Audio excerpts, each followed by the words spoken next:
He comes from the south and has a big mouth. He's the jack of all games, master of none. He's older than dirt and he wears funny shirts, but he's up to the test as he faces Steamworld quest. Welcome our very own servant of adventuring, JCServant. They come from far and away, in evil guise they slay, robots always on guard who believe in the heart of the cards. Gamers everywhere rejoice, for the combat system offers much choice. They will take you on a trek in Steamworld Quest, Hand of Gilgamesh. Let's get ready to rumble in this episode of JCServant Plays. Welcome back. My name is Phil, aka JCServant from rpgamer.com, your source for news, reviews, podcasts, videos, and everything RPG related. And we're continuing our playthrough of Steamworld Quest, Hand of Gilgamesh. I believe this is part 7. And we're gonna get into it here. Now, a little thing before I get started, to tell everybody, whether you watch on Twitch or YouTube, I did take a little bit of time. As you could see in that last segment, I was struggling a bit. So I took some time out to go and grind. Found out something. You might have remembered if you were watching yesterday that I noticed that at some point, Coperencia, after some of the battles in the arena, like nobody's getting XP. Well, it seemed like after those arena fights, nobody got XP. And it also seemed like at certain points in certain fights, Coperencia wasn't getting XP, or however her name was pronounced. But I found out through grinding today and trying to get up some more levels so that the stream would go easier, that there is a level cap in these areas underneath the hood. And once you hit said level cap, the character's experience gains go down by about 95%. So I'm not super happy about that. I mean, most RPGs usually have some sort of built-in thing that it requires more XP to level up per level. And occasionally you get some RPGs that also apply a penalty of some sort. If you're way above the enemy's level, you might get a 10%, 20%. So between that and the higher it takes to go through, that is a thing. But, oh, crud, I got this coming out the wrong speaker. But yeah, no, I found out the hard way that Steamworld Quest runs to the beat of a different drum on that. So give me 1 second here, a little technical difficulty. We're going to reboot the game here and get this back up. I thank you for your patience. Your call is important to us. Please stay on the line and the next available streamer will be with you momentarily. Thank you. And that should be coming back up on the screen just a second. And now we have volume. That was a problem before. You guys could not hear the volume. You can now hear the volume. You can let me know if you can hear the volume, but OBS says you can hear the volume. So I assume you can hear the volume because OBS says so. So there's that. I'm a little confused as to... Okay, whatever. Steamworld Quest is just weird. It's just weird and how the resolution of it works, but whatever. All right, so we're still in the dungeon that I left off the last playthrough. I might be in a slightly different place because I grinded and then I came back here, but I believe it was to the left that we had not explored. The good news is I'm at the max level for the dungeon, more or less. So yeah, that's lovely. Bad news is I think I'm a little low on hit points and probably should have healed right before this fight, but whatever. Oh, it is another night of card game excitement here with Steamworld Quest, Hand of Gilgamesh. What is up with you tonight, Peter? Anything new going on with you?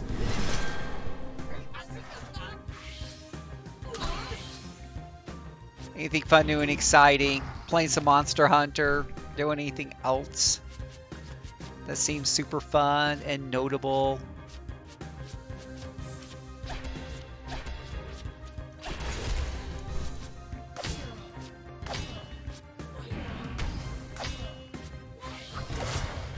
I'll take a chunk out. Oh, I didn't even notice that Amelie died. Well, he died. Everyone's just falling all over each other. They're just all dying. You get a death, and you get a death, and everyone gets a death. It's fine. It's perfectly fine. We're just gonna heal people.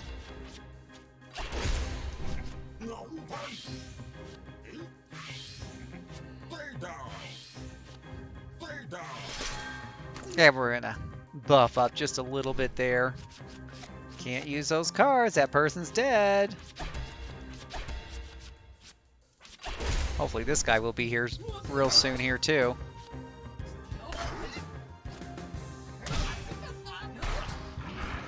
There we goes. So you can see here Gallows and Amelie's experience went up. If you're paying attention, it just barely went up, whereas Terra and Thane's went up significantly. But now that they are level 35 as well, I suspect that theirs is going to go down. And we could take a note here. That was a 2000 XP fight, but let's take a note. Armelie has 5801 XP left. Galio has 5792, and the twins, as I like to call them, have 5471, even though they're probably not even close to being twins, but close enough. Close enough. Peter, I don't know if you were paying attention to our Monster Hunter channel today or our Discord. I was posting a number of videos today about Monster Hunter. I was. Because Monster Hunter Mania is sweeping the nation.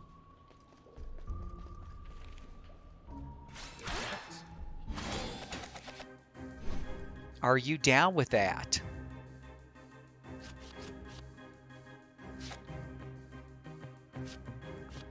You guys are killing me.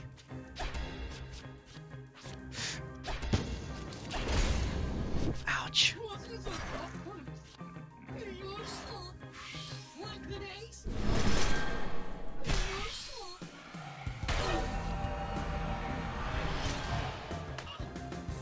So we're doing a little buffing here. We did a little buffing, a little healing first, and I really like this twin combo card, so I hate to ditch that. Poison. Poison's always good.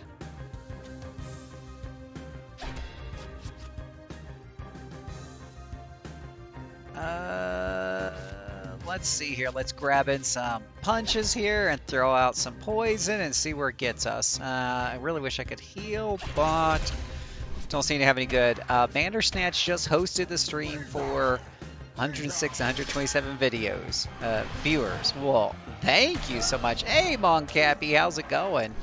Welcome, Mr. Moncappy. I got a story for you. Yeah, we were talking about the. So I posted a comic book advertisement from a comic book I was reading today, and I posted our general, and it has, of course, has a Marvel watermark on it. Interesting story behind that. Let me just think through what I want to do on this turn first. Encourages gets rid of all harmful effects. Ugh, I really don't want to get rid of that card. All these cards are good, and I don't want to get rid of any of them. This is a good offensive. I'm going to have to go offensive, aren't I? Just going to have to go offensive. I'm being an offensive person. All right. So, hey, Bandersnatch, how's it going? Welcome aboard. Yeah, just sitting here playing some Steamworld quests. We're on part 7, trying to get through this. What I was told was a short RPG, but it does find its ways to make it feel probably longer than it really is at times. We are trying to get through and whatnot. Let's see here. So, a courage here gets rid of all harmful effects. Very useful when you got somebody with despair who normally can't be healed. So you want to kind of keep that in mind. And, you know, normally I don't like to mix up the attacks between different characters because you really like those bonuses you get from doing a combo, but healing's a little more important at the moment. I know, I need to draw cards. Power, welcome Raiders, yeah. Feel the power of drawing. Do you guys believe in the heart of the cards? Because right now we just had a character die, another one who's really low on hit points. So I really need everybody to join hands and say that you believe in the heart of the cards. That's what I need from everybody right now. Just do it. Ah, he's immune to physical damage. That was a complete waste. You can believe in the heart of cards, but not in Phil's ability to actually read what the hell a card can do. Yeah, it's still a bit of an issue as far as like just how much damage these guys can really kind of dish out. It's real easy to get your characters KO'd, especially when you just don't draw the healing cards. You know, it just kind of stinks. But you just don't get the cards you need to heal. Whereas, as I mentioned before, if this was like a normal JRPG, you would just pick out the heal spell, no big deal. But you know, it's a card game and reasons.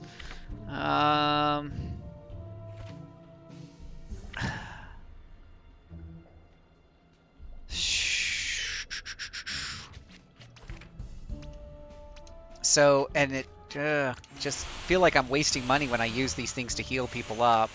But they also don't let you use the cards outside of combat to heal your characters. Definitely think this would be one of those games that might be served better if you just automatically healed outside of combat, just saying. Alright, so...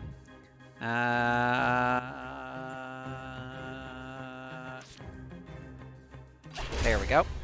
So, that comic book, so back in the days, we're talking like 15, 20 years ago, I do work for, or did freelance work for a comic book website that I also helped to run. And as such, I would go to comic book conventions and we would run a table in Orlando.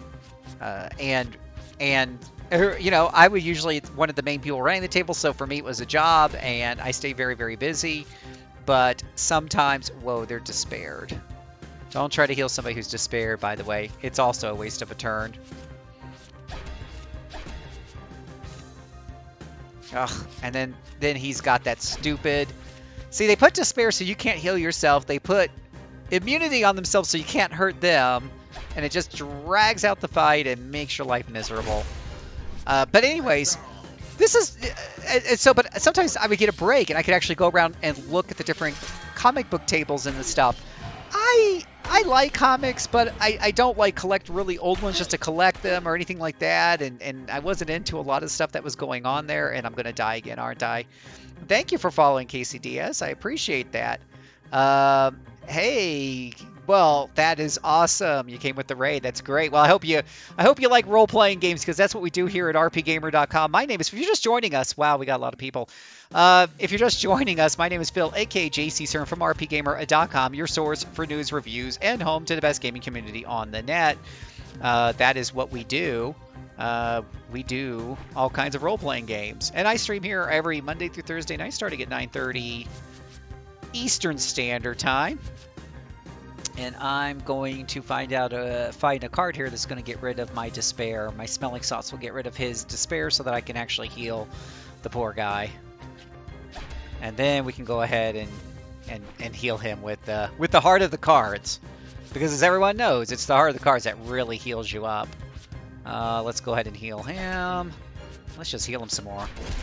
Get that guy back up on his hit points big time. You have a nice stream set. Well, thank you, Casey. I really appreciate it. It's really kind of you know what? And this game likes to drive me a little crazy, because if I put the game box on this side, then the hit points show up on the other side, you know, on the same side, and you can't see the hit points. So I have to switch that around. It just depends on which side you attack the enemy. It's one of those weird games where, you know, we try to keep the game box somehow out of the way, and we still end up screwing it up. All right. So let's see what I want to do next. We got a couple heroic strikes here. Let's buff everybody up with a high dodge rate, a little bit protection here, regeneration, and grab some of these. Yeah, the Steamworld games have always had a unique art style. They've always been really cool. And this one in particular really brings a lot of this stuff to life. I remember playing the original Steamworld Dig, and it was kind of cute. It really grew on me the more I played it. This game is like 3 or 4 later on in their unofficial non-connected series, and it's really cute looking. The animation's really nice. And let's see, we have to make some hard decisions about which cards. We got 3 gears. We got guys with increased dodge.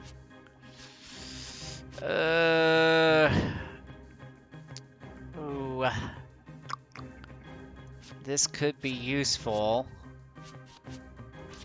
Let's see if we can do a little damage here and knock out one of these guys. So, as I was saying, so I would walk around to the other people's tables, and I would hardly buy anything. But there was this one guy who was selling comic books on DVD-ROMs from Marvel and some of the indie comic studios. I don't think I ever saw any DC. And they were legit. Like, I double-checked. They were legit. It wasn't like something he just whipped up in his basement and was selling bootleg. That's pretty hard to get away with anyways in the United States. But it was really, really cool. And I still can't find any healing items, so we're just going to use a repair vial or 3. I'm just tearing through these repair vials. This treasure chest better be worth it. So, and so I buy these DVDs for like $40 each, go home, find out they have like 400, 500 comics. Like, I got one with Spider-Man that goes from like the very first Spider-Man all the way up to like 2010 or something like that. Every single Spider-Man. It's really good. So yeah, it's some pretty nifty stuff. I'm very happy to have that collection. All right, so let's go ahead and do a little chain action there. Whipped up comic books. Yeah, like, well, and I've been to Indonesia before, and, in some of those Asian countries, there's a lot of bootlegging going on. You'll walk around. It's not unusual to have some shady guy who's whipped together his own DVDs, home movies that he's actually recorded with the camera in the theater and selling you the DVD for a couple of bucks. So, it wouldn't surprise me somebody, found a shareware website, downloaded them onto a CD. Like I said, in America, you don't see that very often. But, based on some of my previous experiences, I'm just a little bit more wary. And I cannot kill that guy to save my life. Just die. Bad guys need to know when they need to die. Like, really. We just want you to die.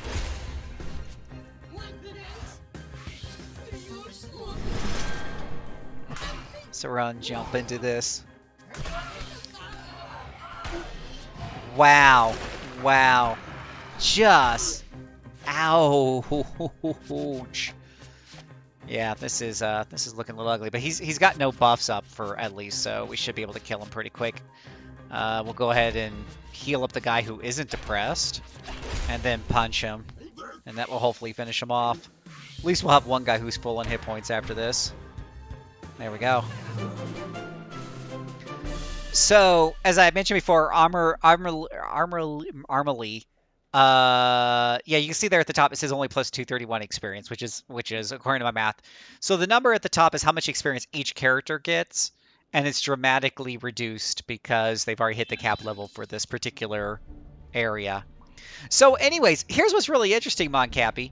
When I have since saved those files from those DVDs onto a folder in my hard drive, and every time I move from computer to computer, I've always got everything backed up on a portable hard drive, and I just reinstall it. So I always have access to those comics. I'll put some on my Google Drive so I can read them on my iPad. Now, here's what's interesting. If I read them on my computer, then there's no watermark. But if I read them on an iPad, there's a watermark, that Marvel watermark, which it does bother me. It's very rude. But,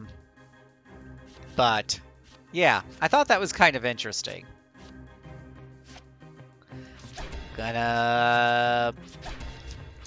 We swapped out some healthy characters, so I didn't have to waste a whole bunch of money healing people.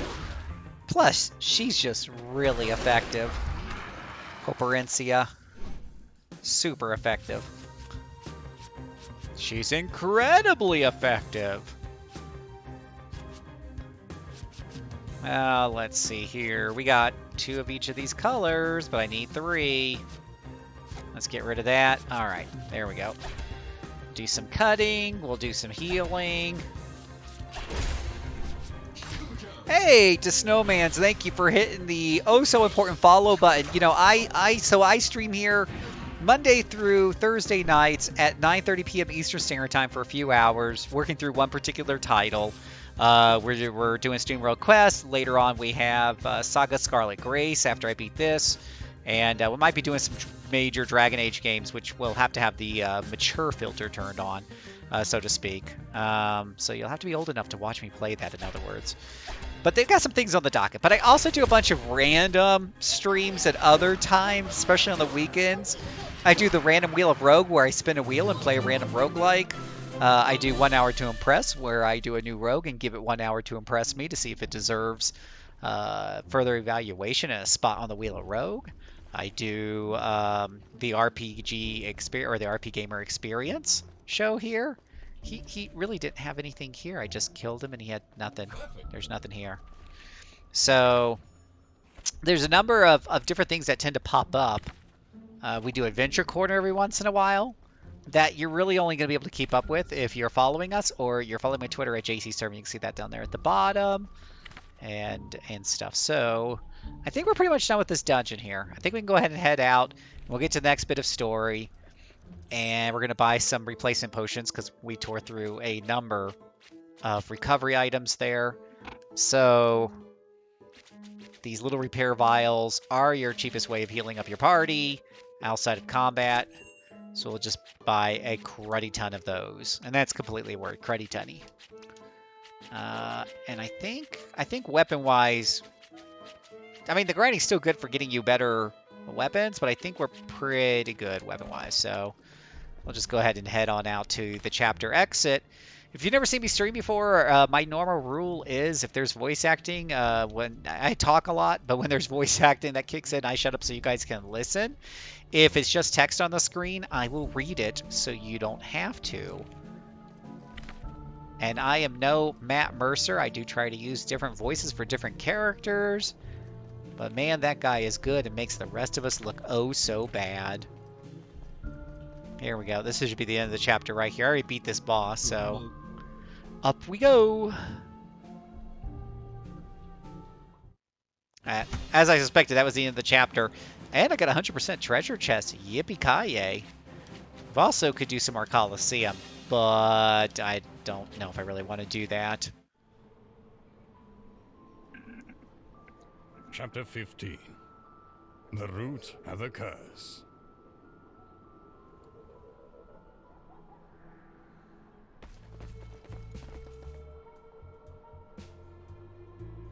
Oh, thought they were gonna start talking. Usually come out. It's like, okay, let's start talking. Is it time to buy new weapons? No, I mean, there's some different skills there for sales, but it's not worth buying a new weapon just for a different skill.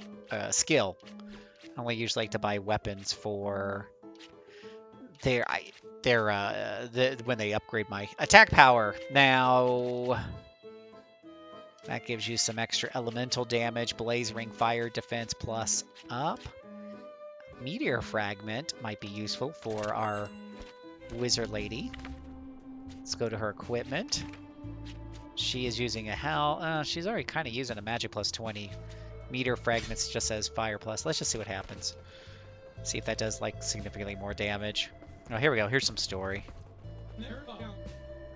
There's the old scoundrel now. Oh, sweet mercy. Cob tree? Nice tree. And now that I've sent those snoops to pick a fight with the ringmaster, I can buy back their parts and feed them to you. That should keep you calm enough for me to tap even more of that sweet, sweet moon juice. This abomination is most definitely caused by the powers of the Necronomicon.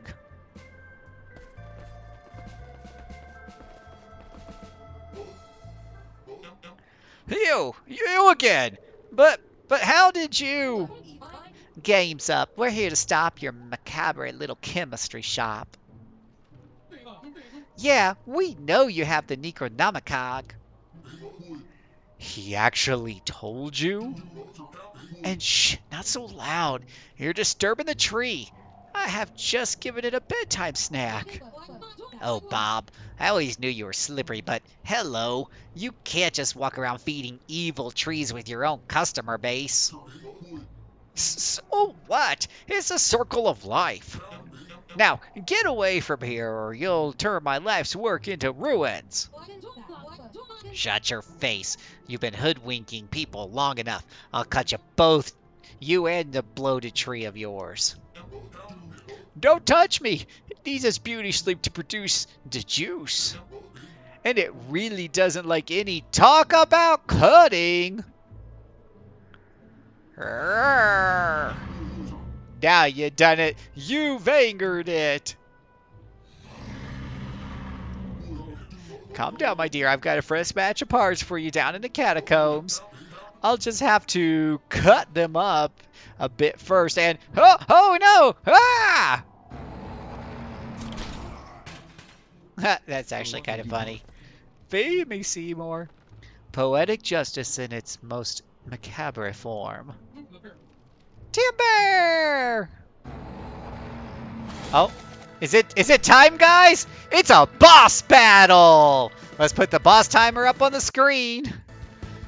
Got the boss music going on. Oh yeah, boss music. I love the boss music, especially when the guitar gets going. Didn't exactly bring a party for a boss fight, though. That probably wasn't really thinking. There's not a lot of healing in these three characters. Yeah, you don't call timber. You don't call timber before it even falls, right?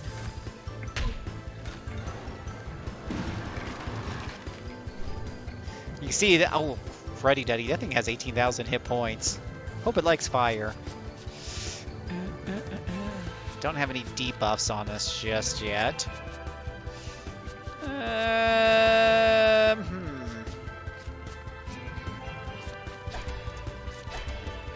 Alright, let's do the bravado first, then do the heroic strike, and then encourage our pal down here. Yeah, 18,900 hit points, right? Moncapi? It's just like, holy cow, could he get a few more hit points? Wait, did I? Oh, he has little branch minions. I didn't even touch him. I was too busy attacking his branch minion. Lovely. Ay, ay, ay, ay, ay. Now, we've seen this before where sometimes, you know, attacking the minions does nothing but waste your turns because they just keep respouting. Of course, you know, I played other games where ignoring them can be your undoing, so this might just be a learning phase here.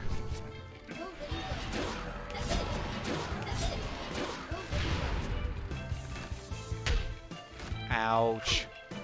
Those little things do little bits of damage that kind of add up.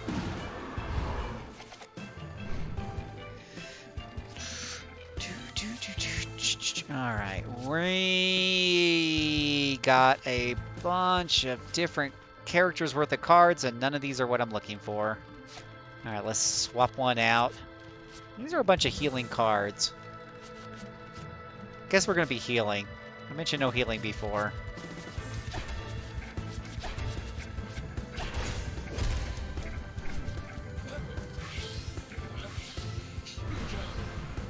Let's do this. Let's believe in the heart of the cards. Big Boss is down to 16,000 out of 18,000. The party's looking pretty healthy. The mage is getting beat up a little bit. Oh, Boss has just put down a debuff on the wizard. It's Rage, which I don't know if that forces her to attack. Forget what it does exactly in this game, but that's a bit of a problem. I think I've already used up the card recently. Another problem with these card games that can cure the rage. This is why you buy items. Smelling salts will get rid of the rage. And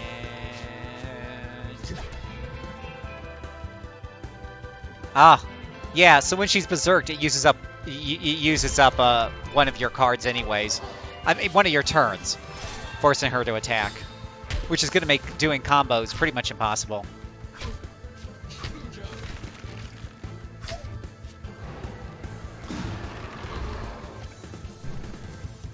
We got one character poisoned. Other than that, looks pretty good.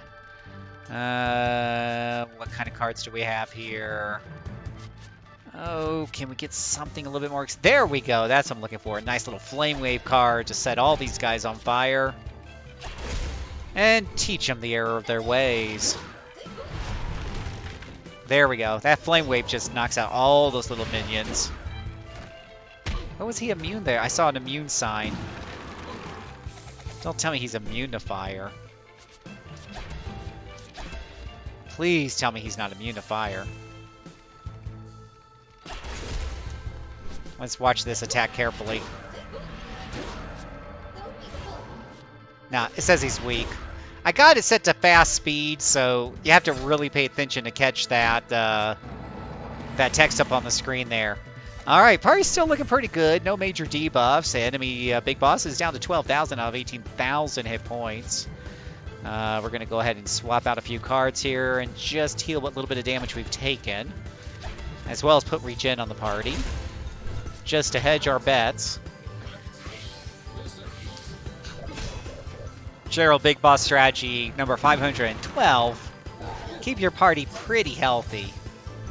Okay, boss has now cast a whole crap ton of debuffs on the party. Our Armorly's blinded, the fox has poison and is raged, and the wizard is poisoned as well. Oh, and let's not forget confusion on the fox. So we got 812 debuffs. Thank you, boss. That's exactly what I was hoping for.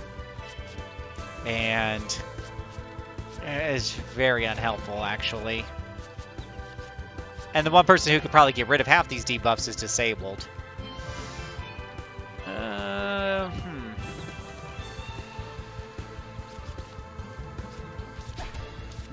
Let's just try to get through this turn and see what happens.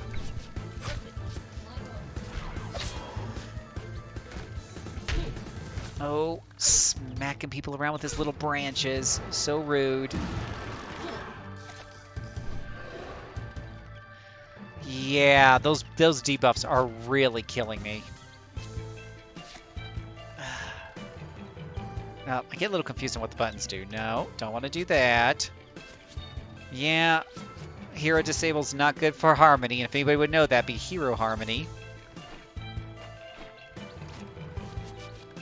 Let's see here. This one gets rid of Confusion. Smelling Salts gets... I should have bought more of these things. Gets rid of Confusion and Rage. So let's do that. And we'll just whip one of these guys. Can't do a whole lot else.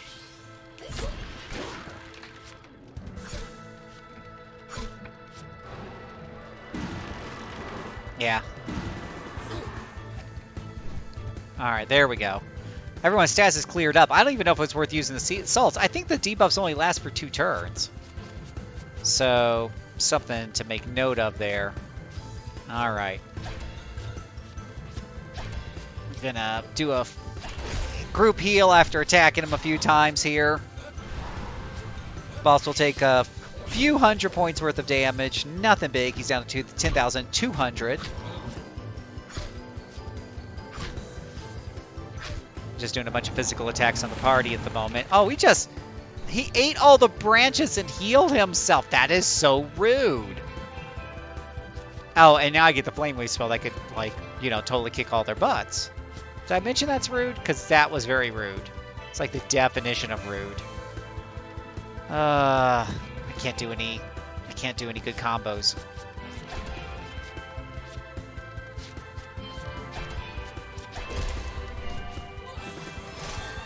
Can't get any good combos and get together, but I do have a lot of gear points saved up. Corpse Breath. That's like the Marlboro Breath from Final Fantasy, I believe. Alright, so he really hit my wizard hard with some debuffs, but I do have something that can help out with that. The Encouragement gets rid of all debuffs while healing your party member at the same time.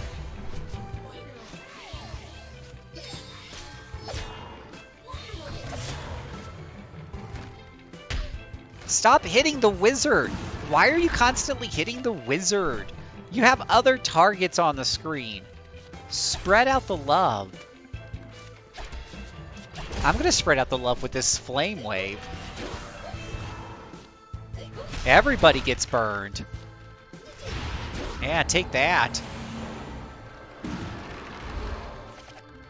Yeah. Okay, so killing off the little branch is kind of worth it if you don't want him to cure himself with them. That's kind of his shtick.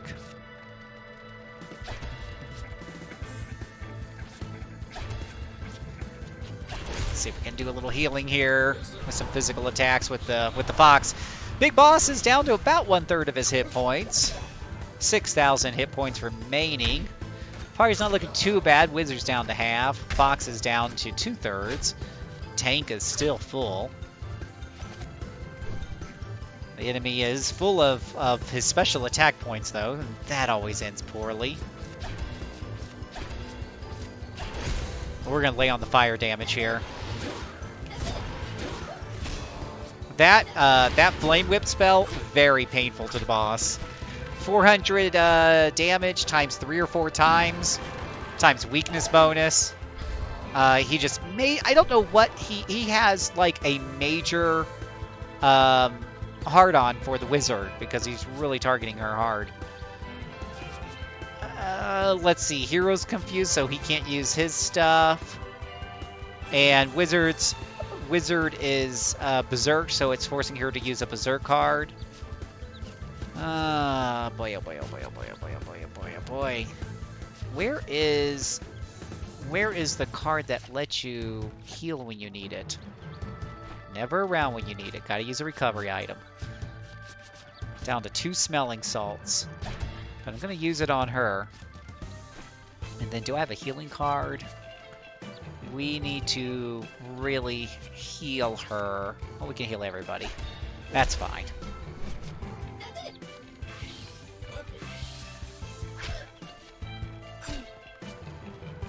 Okay, just doing some weak physical attacks. He just healed himself by killing off, sucking in all those branches. Frickin' cheater. She is still in bloody pain. I need some good stuff. Alright. Fascination gives regeneration. So let's give everybody some regeneration.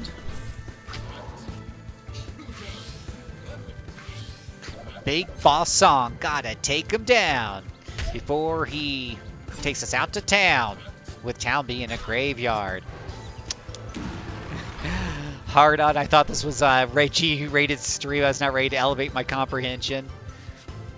Yeah, right. Well, that's me, Mr. Cutting Edge. Crud. I still haven't got good healing for her.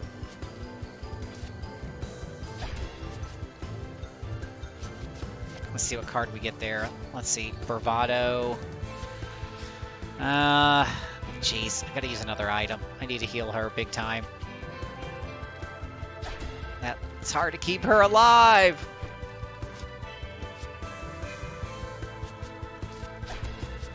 And yeah, not doing a whole lot of damage, just trying to stay alive at the moment. Yeah, I don't know.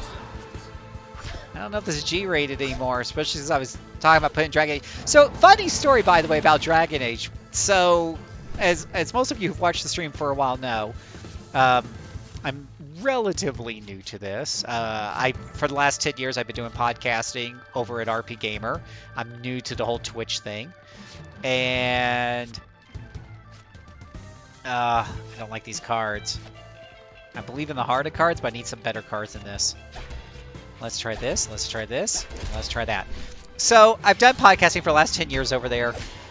And I started doing Twitch here a few months ago, a couple months ago, and I'm just kind of figuring out a lot of this as I go along. But I wanted to do a new show called the RP Gamer Experience, where we go through different games and we show them off to people and we do deep dives into them, type of thing, without taking up too much time. And I wanted it to be like a real show with seasons: season 1, season 2, season 3. And each season could have a theme. And so I got the bright idea of like, you know what? I've never properly played the Dragon Age series. Let's do the Age of Dragons. It wasn't until after I started playing Dragon Age I was like, oh, wait a minute. There's some... Dragon Age is known for some of its more adult-oriented content. Maybe that's not the best thing to... And I didn't know what Twitch's rules were. I didn't know what any of that stuff was. So I decided to play other games on the stream. But since I had already committed to doing the show... Let's go ahead and encourage. We're going to do some encouragement. Hold on one second. Let me... Oh, you couldn't give me a better card than that, you evil game. Alright, fine. We're just going to heal everybody. So So I started playing other games, and then I started playing Dragon Age Origins. I did a couple of streams here and there, but for the most part I played it off camera. Well, I'm finally at a point in the game where one of those scenes, you know, kind of takes place. There, oh my gosh, the bird just dropped himself into the garbage can. They wear underwear the entire time. It's the most awkward thing I've ever seen. But there's no nudity in this game. It's all underweared. So come here, bird. Come here. So today's stream is brought to you by Bailey the Bird. Bailey, aka Sir Crap-A-Lot, who interrupts my boss fight. Don't interrupt my boss fight. Alright, what do we got here? Why can't I cast spells? I'm out of gears. Oh, lovely. Lovely, lovely, lovely, lovely, lovely. Okay. We're pretty good on health.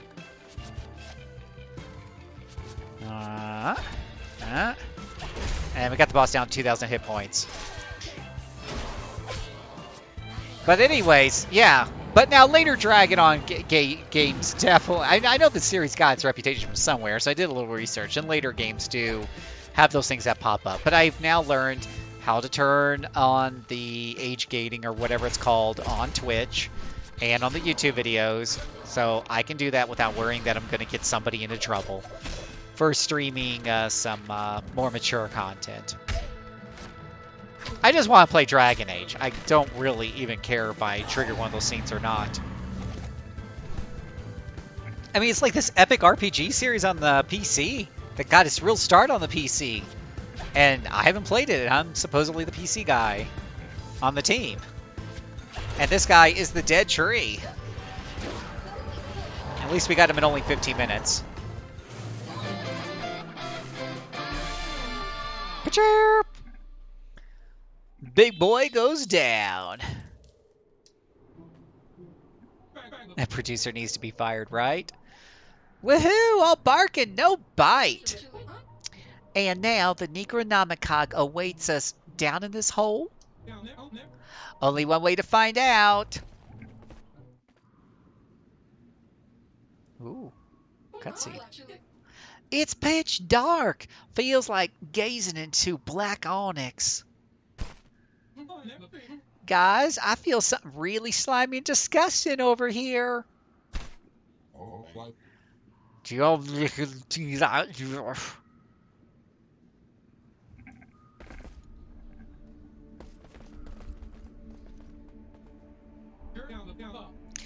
So, this is it? The legendary Necronomicon? There wasn't a question mark, it's a period. To imagine that this artifact is the root of so much suffering. I thought it would be more heart-shaped. Indeed, it is a heart, but the heart of a monster. Created by the goddess of deceit from the bodies of distinguished alchemists and outstanding warriors.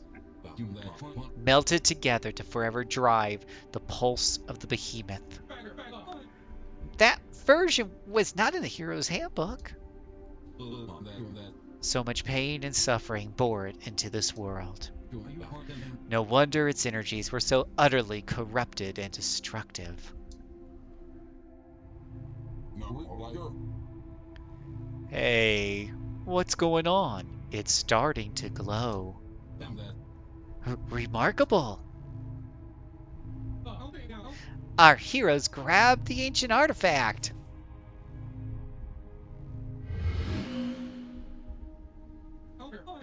And return with the prize to the light above.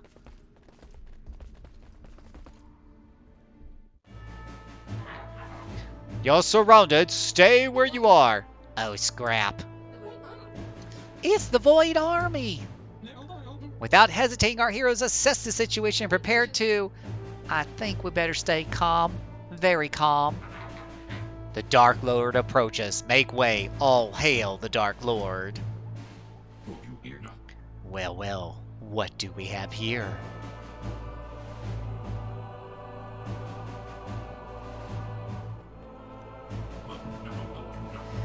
A curious company of fortune seekers, doubtlessly led by their misguided beliefs and... you. Hello, old friend. Looks like you've done my work for me.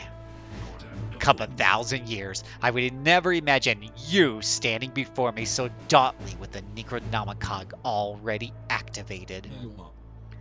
But here I am. Here you are, here we stand. In a dream of silence, a comforting night, the grinding gears of endless time halt to catch their breath.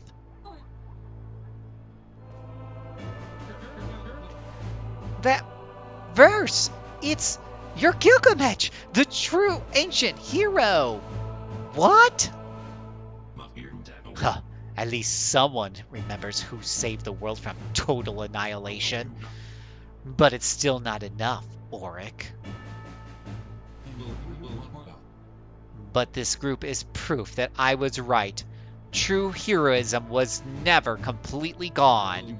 They awoke the Necronomicon from its slumber. It reacted to their acts and qualities. I thought I made myself clear when I put you in that cage. I'm fed up with your foolish reasoning. Your group is nothing more than an exception. I have to admit, I got a bit worried when you beat my rare bird alchemist. She promised me that if I just gathered enough of these worthless guild heroes, she'd be able to awaken the Necronomicon for me. If she could do it without true heroes, then your little band proves nothing. But at least you spared me the trouble of finding a new alchemist master. The deeds of this group proves everything. Small sparks of heroism can grow into great changes.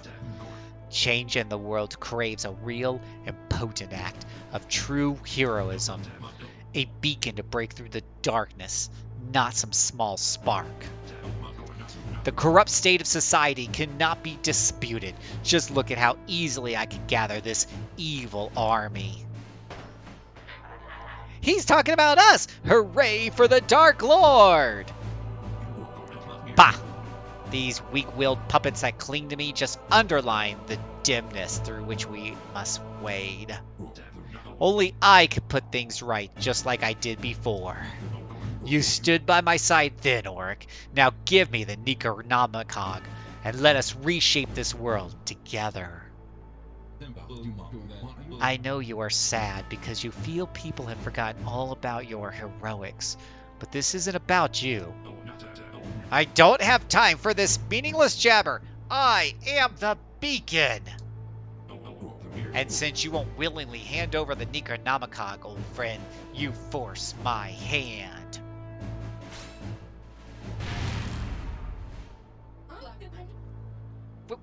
What's this? Can't move. Now, with the Necronomicon, I can keep saying that over and over again. With the Necronomicon in my grasp, it is time to withdraw for the final preparations. The high hand of destiny calls. The Dark Lord departs, make way, all hail the Dark Lord!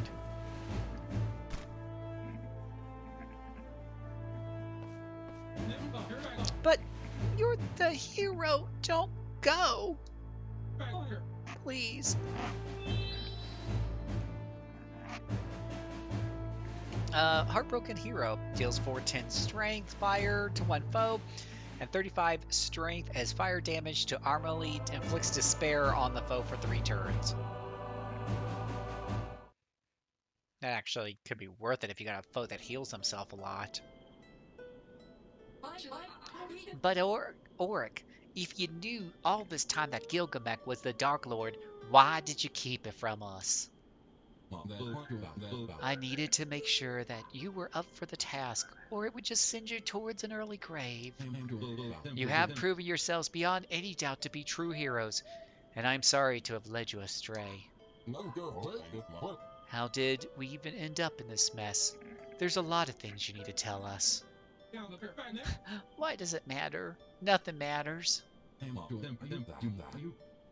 The first time I met Gilgamesh was in the temperance of Lux Ultima, a knightly order in the northmost mountains.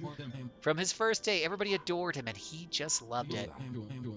He was pure in driven snow, unmatched in strength and bravery, but prone to caper his way through more self-reflecting disciplines. How many evenings did I not spend trying to enthuse him in philosophy or visual arts? When the Grand Knight chose Gilgamesh to ride against the behemoth, I in turn was chosen to be his companion and squire, sidekick, if you will. You all heard the story about how we defeated the monster, so I won't go into detail. Suffice to say, Gilgamesh tore the Necronomicon right out of the monster. The Grand Knight of Lux Ultima made certain to find the proper place for the Necronomicon, burying it in a secret remote location where it would do no harm. In any case, when I last met Gilgamesh after all this time, he had changed. He thought himself forgotten in the Age of Heroes to be over. He wanted to use the Necronomicon. His plan was to reawaken the behemoth so he could defeat it and be a great hero again. Or, as he said, show the people what true heroism is really about. Armalee, did you know Gilgamesh set up the first organized guild back in the day to promote true heroism?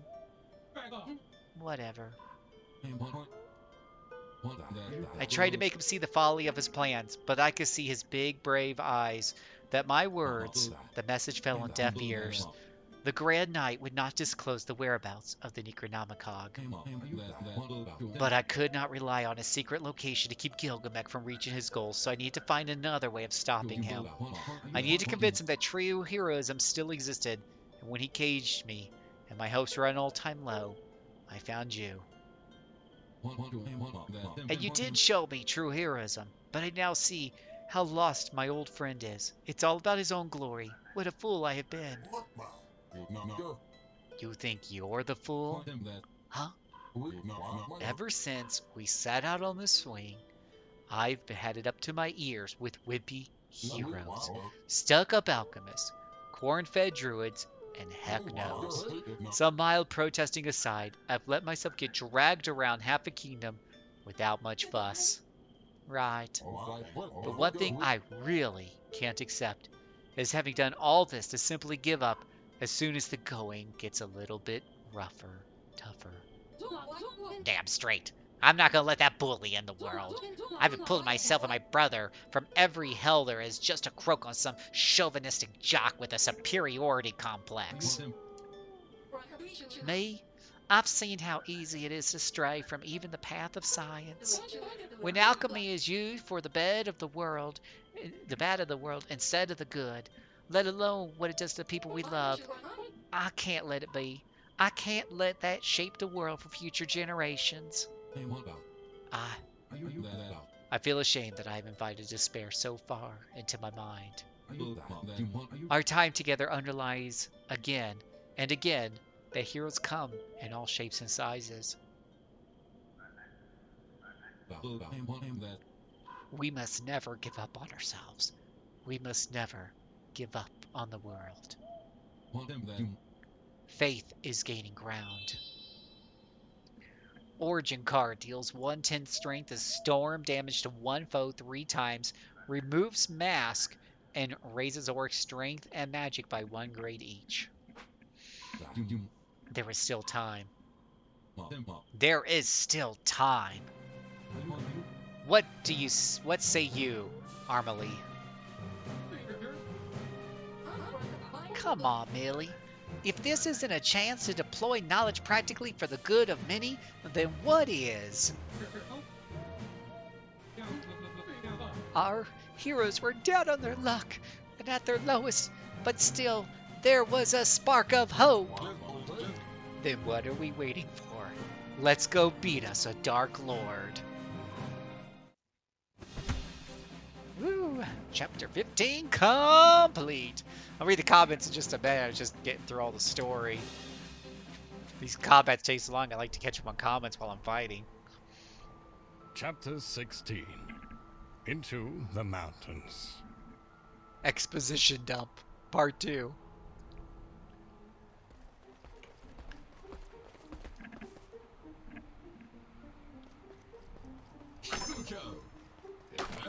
Oh, he took off the fox mask. I really think I prefer him with it on. We must traverse the Dark Frost Mountains to reach the fortress under which the behemoth resides. There we'll stop Gigamek from awakening it. I've changed my mind. Let's go back to the campfire. Armely, you haven't said anything since we left the Cursed City. Don't worry. Get a move on before my eyelids freeze. Alright, probably gonna get into some fights here. There we go. If you check Dragon Age rating, would you have refrained from using it for the show? No, I mean, I kind of had an eye, like, so for the RP Gamer Experience show, I'm obviously just picking a segment of the game to show off while I review the game, and I don't, you know, I have no problem reviewing or going over, a game. My concern was, the content you have on Twitch has to, you don't want to get in trouble because there was some nudity or extreme violence that tends to be in the Dragon Age games, and find out it violates some particular term. I mean, people are getting banned, like every day. So, I try to be cognitive of that. The age rating doesn't necessarily tell me a whole lot because I need to know why it has if it has a strong rating. I need to just really, what's more important to me is to know why, whether or not that requires that I put on the age filter, so to speak, on Twitch and YouTube, and how do you even turn those on? So like in Twitch, what's interesting is, let me go back. In YouTube, which I have used before, in YouTube, you can flag a video so that anybody watching it has to basically log in and promise that they're more than 18 or whatever have you. With Twitch, I saw no such settings on the videos, or when I stream, I don't see a switch that I flip. But there is a channel switch. So I basically have, hold on one second, let me just turn a couple things off here. But I basically figured out that what you have to do is you either make your channel, basically mature rated all the time, which means you're not going to get a bunch of viewers. And generally speaking, overall, RP Gamer wants to remain, a family-friendly, for the most part, channel.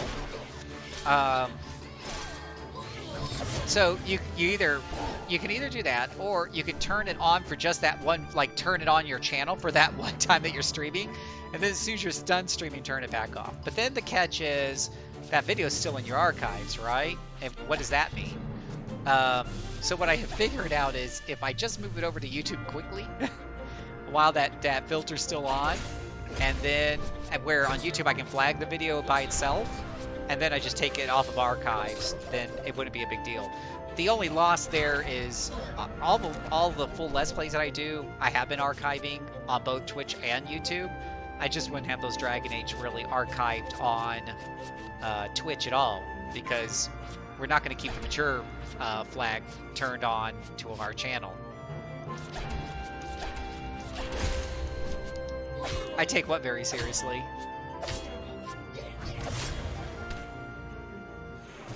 As Peter says, I take it very seriously.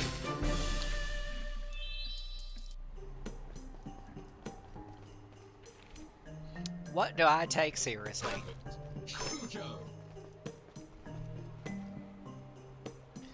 Oh, we got a new shop here. Maybe she's got some new cards. Mature content rating.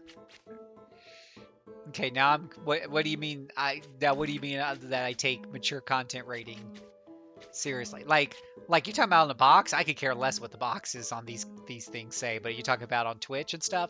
I don't want to get into any unnecessary trouble. I mean, the worst that'll happen is they'll slap a strike against you or something, send you a warning. That's not the end of the world.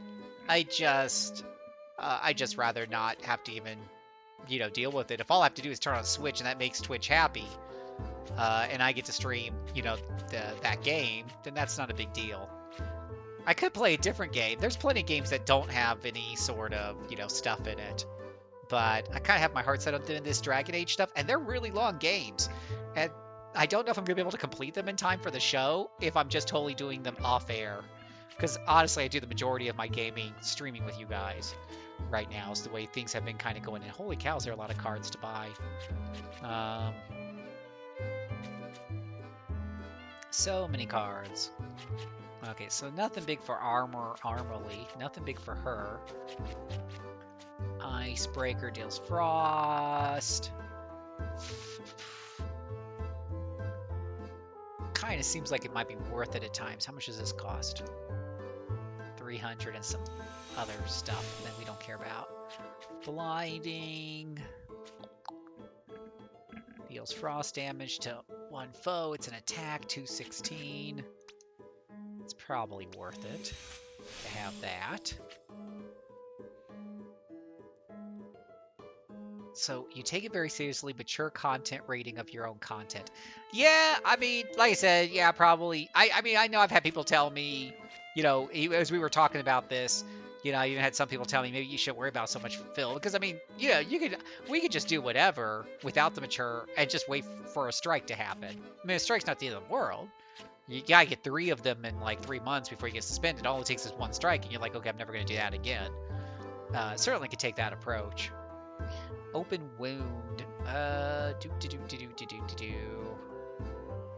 at the same time, I mean, if someone's really offended by that, I don't want them accidentally stumbling on it, so try to be nice to people. Open wound. Does some bleed damage. Precision cut. 858. Receives greater benefit from critical hits. No, I don't think there's anything big there. Arcane Shock. Deals arcane damage to one foe and lowers their arcane and storm defenses. That could be kind of useful. How much does that cost? 400. We'll grab a little of that. Nothing like some exciting shopping. Lowers one foe's frost and physical resistance. We definitely like that, because physical resistance, that's always great. Deals 622 times 2 to one foe. That sounds like a lot of damage. How much does that one cost? Okay, we'll take one of those. Oh my gosh, there's so many cards on this character. Heals all allies for 20% for 3. That's a lot of energy cost just to heal everybody for 20% of their health. I don't think I want that. Lowers one foe's arcane defense and strength. Meh. Spike Trap deals piercing damage to all foes and may inflict bleed for 2. That could be kind of sort of useful. I mean, this one does 770 to one foe and inflicts despair. That is going to be useful for those darn foes that keep healing themselves. So I think Raven Strike deals arcane damage to one foe and inflicts blindness. Yeah, this guy has a lot of really cool cards and not enough ways to use them all. Let's see. Encourage. Upgrade to increase healing. Yeah, we'll do that. So you want to also upgrade your cards from time to time. Very important, especially the cards. I mean, look at those cards and decides which ones you kind of use the most. And upgrade some of those cards. So I use Searing. I mean, I've been using these fire cards a lot. So we'll go ahead and upgrade that. It takes a lot of scroll fragments though, so kind of stinks to be her, because now I can't do anything else. Deals frost to one person. Punch deals a little bit more damage. Let's do that one. We use that one a lot. Upgrade. Who wants a Hawaiian Punch? Oh my gosh, I can upgrade it again. Yeah, don't want to use up all those parts. Mend we use quite a bit. Oh, you can upgrade the duration.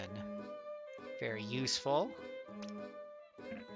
But I haven't been using that one a whole lot. Oh, there's a team repair. Heals all allies. Quick Fix we've been using a lot. It's not a big increase in healing, though, for the amount of pieces it asks for. Alright. We use this one a lot for 220. We can upgrade it again to 237. Probably not worth it. Cut Purse increases the gold gain. We like gold. Gold is good. And I use... Oh, it doesn't look like it's available for upgrade. There's one of her attacks I use all the freaking time. Alright, that's probably good enough for now. Let's buy some more recovery items real quick. Smelling salts, we just really went through those. And ointments. And we're doing okay on those. Couple revive kits. Alright. I think we're all good now. I think we're done with the shopping. Always the most exciting part of any RPGs and whatever have you.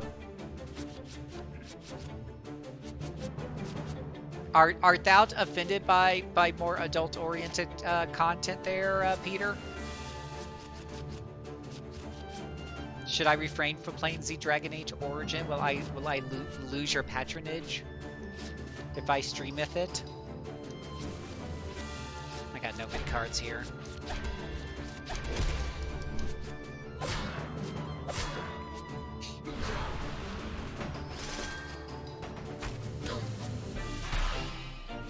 Well, how did my health get so low?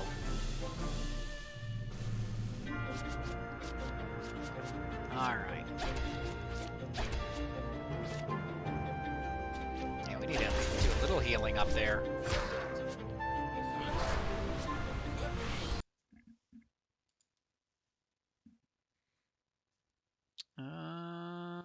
Let's see here. Sorry about the sound cutting out for a while, for a moment. Seem to have a few issues I'm working on.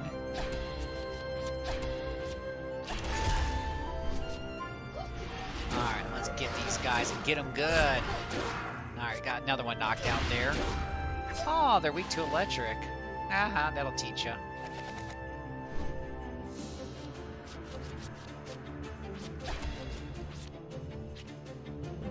We can't have our good buddy all blinded. Or whatnot. Wait. What do you mean beyond? Where am I going beyond following the rules? Oh, Twitch has no time to care if your video is seen by the wrong eyes. No, you're right. I'm not big. In fact, that's what somebody else was saying. Like when we were talking about this, is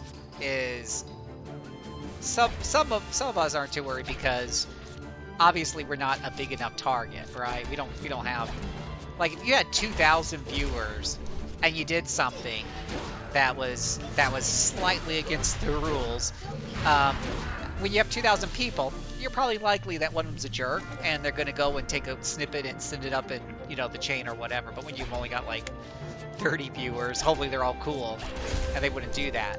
I don't understand. This is the same problem I had with my D&D games when I was DMing games. I always told people, if you don't like the way I DM, you can come talk to me about it one-on-one.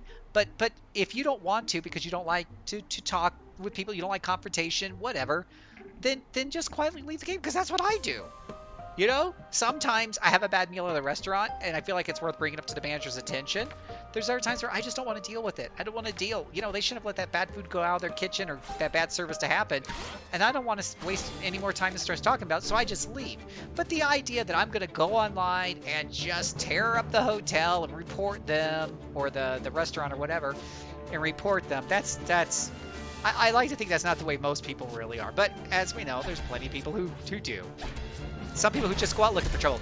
There was this one guy, I work in hotels, and there's this one guy who comes into our hotel looking for ADA violations. And that's Americans with Disability Act. And anything, and if you don't know, the rules for ADA are very, very strict. Very strict, okay? When it comes to everything. Now, for the most part, we all agree that, businesses need to do their part in making sure that their business is welcoming to all people with no matter what their, whatever their strengths and weaknesses are. We need to be open and accommodating, right? We all agree that. And we all agree that unless the government makes some rules, and I totally didn't heal my party and now they're going to die. Unless the government makes rules to address this, then a lot of businesses won't do it. So that's why there's these rules. Right? And for the most part, the vast majority of businesses, for the most part, more or less follow the rules. But there are random inspections the government does, whatever have you. But when you get into the diddle details of the rules, there are some really... It's like, how many of us properly exactly do our taxes 100% the way we're supposed to do them? So it's like that. So this guy was going around and finding and measuring things with the stick. just so he could get us into trouble and try to bring lawsuits. You know, like there's always that guy. There's always, you know. I'm gonna run away and heal. I'm fighting this battle with one arm tied behind my back because we're so weak. Hey Chaos, how's it going? Do we have a healing station? Anything resembling a healing station?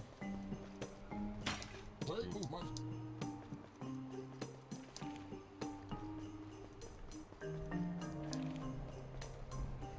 we start up near a healing statue? Was there a healing statue up here? No healing statue. Lovely. Alright, so let's go. Let's go. Can we go to System, Chapter Select? We're just going to start the chapter over. Haha. We just started it. Chapter 16. Yeah, we get it. Blah, blah, blah, blah, blah. In my company, I'm the only one who's most aware of ADA, which the Canadian government has required for all health websites. Yeah. Well, yeah.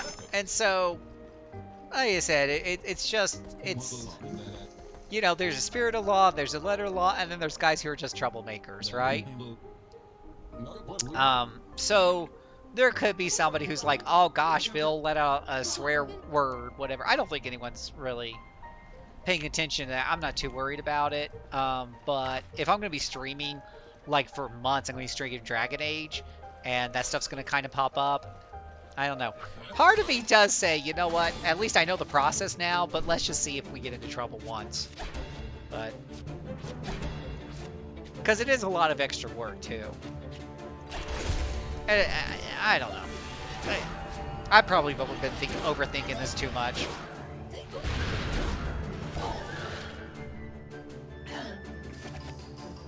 And I don't know where people's attitudes are at. You know, here's what's really funny, Peter. Going well, I guess Steamworld Quest is nearing its end. I hope so, Chaos, but I was hoping to beat it tonight, and I don't think I'm going to be able to beat it tonight, so I might do a special stream tomorrow to finish it up, assuming I'm even that close. I think I am. I think I might.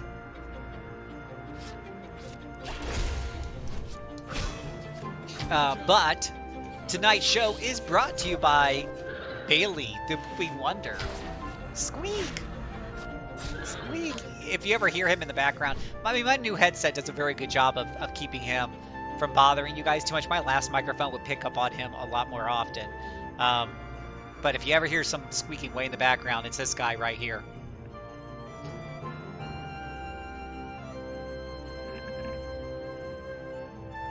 Okay, there we go.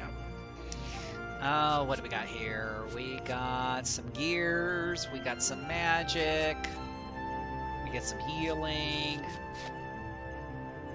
Ooh, that could be useful, actually.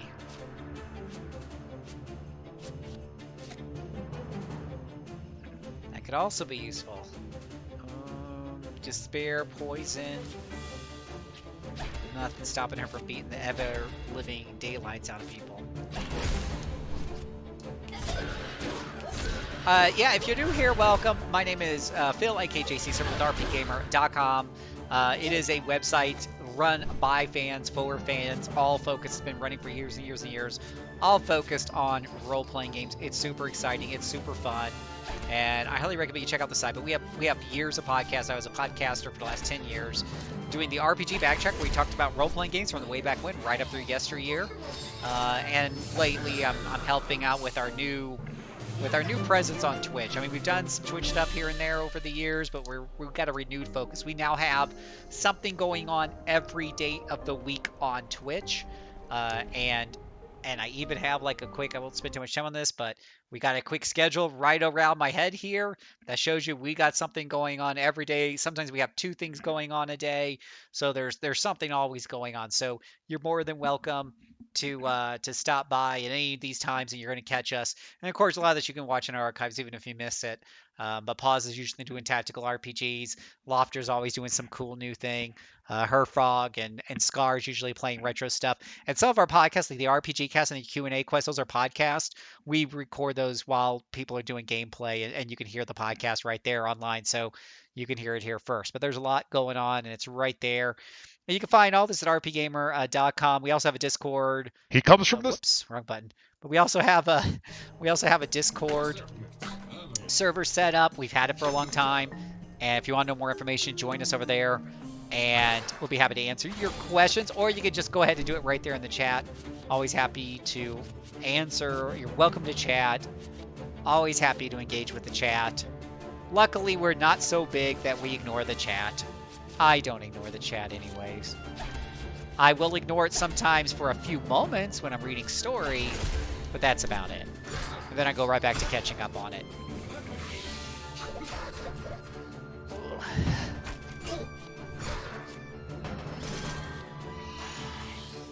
Oh, healers. That's where you want that attack that does despair. I'm going to have to get that into the group.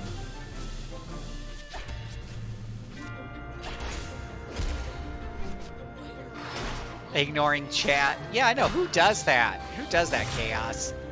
Well, like the big streamers, they just can't keep up with it all, right? Like chat is more of like a grab bag. They glance at it once in a while, pick out a comment here and there, and run with it. But you're kind of lost in a sea. And I've always been, when I have watched Twitch, I've always been personally more attracted to the small guys. I will occasionally watch a popular streamer just to learn from them, just to see kind of what makes them a little bit more popular. I don't want to be really popular myself, but I just like to know what people find entertaining. So, but I tend to watch a lot of indie streamers that only have, 10 or 20 people, if that many. And it's really cool because I can jump in and I'll start asking them questions, because usually I'm looking for people who are playing the games that I like, which I don't like the most popular games, anyway. So, let me pick his attacks here. But I'll go in, and it's really cool because I can just sit there and say, oh, hey, yeah, I played this game before. What do you think of this mechanic and whatever? And they answer me right away. And for me personally, that's the only reason to be on Twitch, right? I mean, otherwise I'd watch somebody do a YouTube video where there's no interaction. It's that interaction is why I'm watching them. So I personally love engaging with the chat. Monk Happy, why do you want me to be more popular? Why do you want me to be more popular, Monk Happy? That means I can't give you as much attention if I was like super popular. I'd be like 1,800 people chatting at once in the channel, and you'd be lost in that sea of text, and you'd be saying, remember when Phil used to talk to me? How much fun would that be? That would be fun. Hero Harmony, I've entertained many chats until the point where it gets too popular, and then I fade away. Right? Yeah, so I really don't want it to be, too popular. Yeah, 40 to 50 at once might not be too bad. As long as I can keep up with it and still pay attention to the game, because you guys notice that, there are times where I've stopped playing the game or paused the game because I'm trying to think through what I want to say, and it's kind of hard to do that both. So I like enough chat to where I can balance the two. I don't want to just be playing by myself and talking to myself. That's kind of boring. But at the same time, I don't want there to be so much chat that I can't keep the game going at a decent clip. And that I'm missing out, or I'm just ignoring people's text so I can focus on the game, which is just as bad.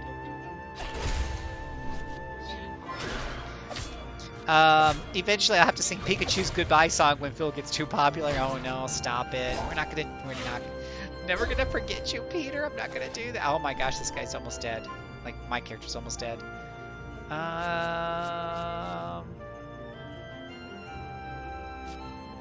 Poop. That will help.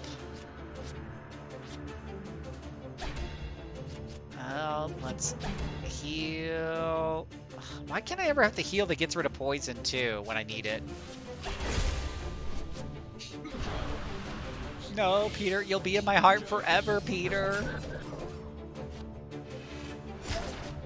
No, you don't have to. Yeah, and that's where you have to like spend points to highlight your message just in the hopes that the streamer might see it. Yeah, no, that's hilarious too. I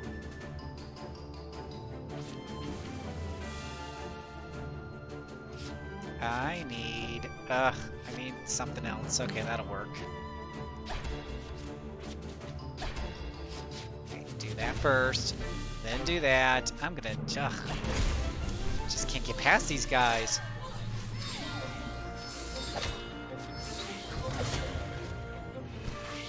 I hate enemies that heal themselves, and I hate enemies that split up. They all need to die.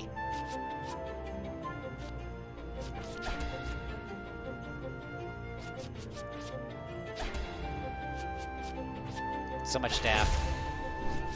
Ah, a part of me has faded already. Oh, stop it, Peter. You're not fading away. That's terrible. No, no one's fading away, especially not Peter. Peter's always at the top of our list. Peter's not going to fade away. That's not a thing.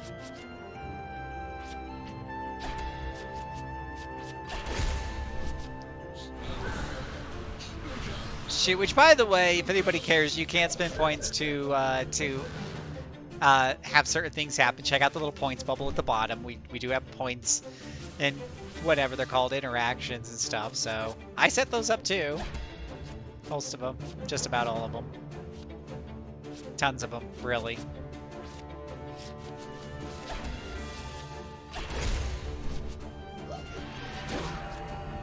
I like extra gears. There we go. Wrapped up that fight kind of nicely.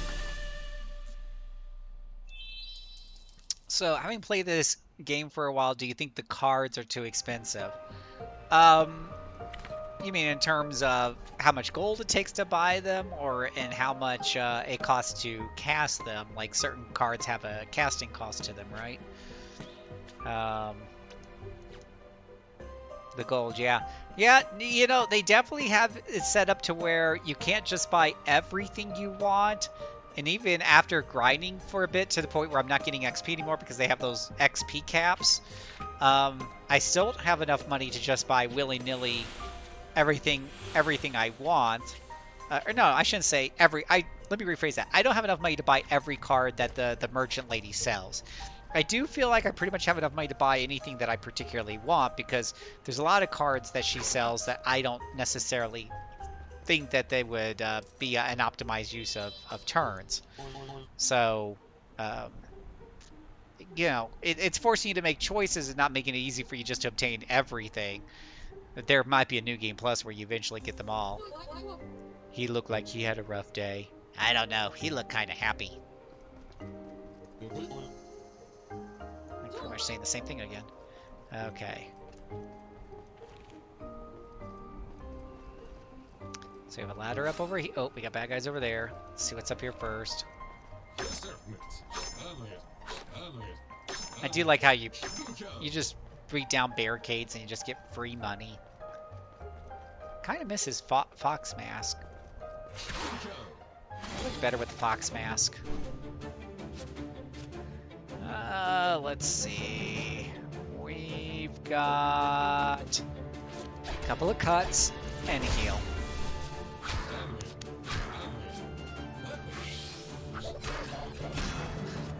Let me just pull this up real quick.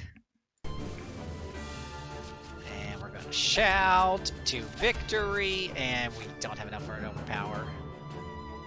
Oh, I hate you, game.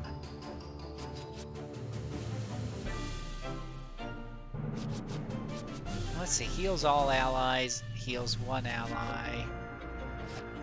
Aha, that'll work.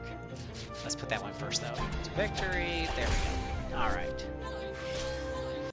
Lock in our choices there and get that locked in. So, let's talk about our daily news, guys. You know, this is one of those things I like to do, especially during these turn-based RPGs. Makes it easy for me to read to you the news while I'm playing the game. So, Kowloon High School Chronicles finally heading to the West. Kowloon High School Chronicles, an adventure RPG originally released in the PlayStation 2 in Japan.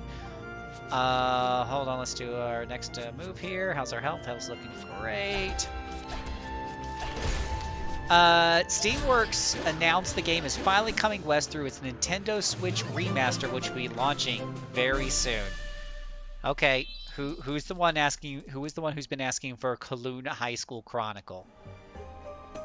Seriously, who was asking for that? Oh, we got a save game right here.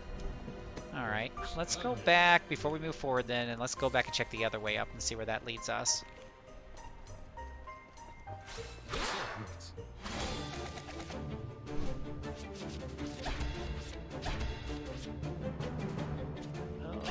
Oh, a lot of bad guys. Not me. You weren't the one who asked for that game, Chaos? Okay, maybe you asked for this one. Puzzle Quest 3 announced. 505 Games acquired Puzzle Quest developer Infinity Plus 2 last week. The publisher wasted no time announcing a new entry in the Hybrid Match 3 RPG series. What do you think about that? What do you think about that?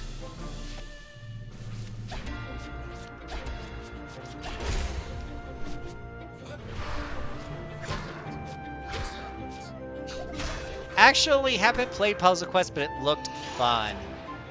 Yeah, if on one of my random streams you guys want to see Puzzle Quest, you've never seen it before, I'd be happy to show it off. And I'm going to show you something really kind of cool real quick. After we encourage our Foxy friend down here. You're going to hear no sound for just a minute. Sorry about that. But...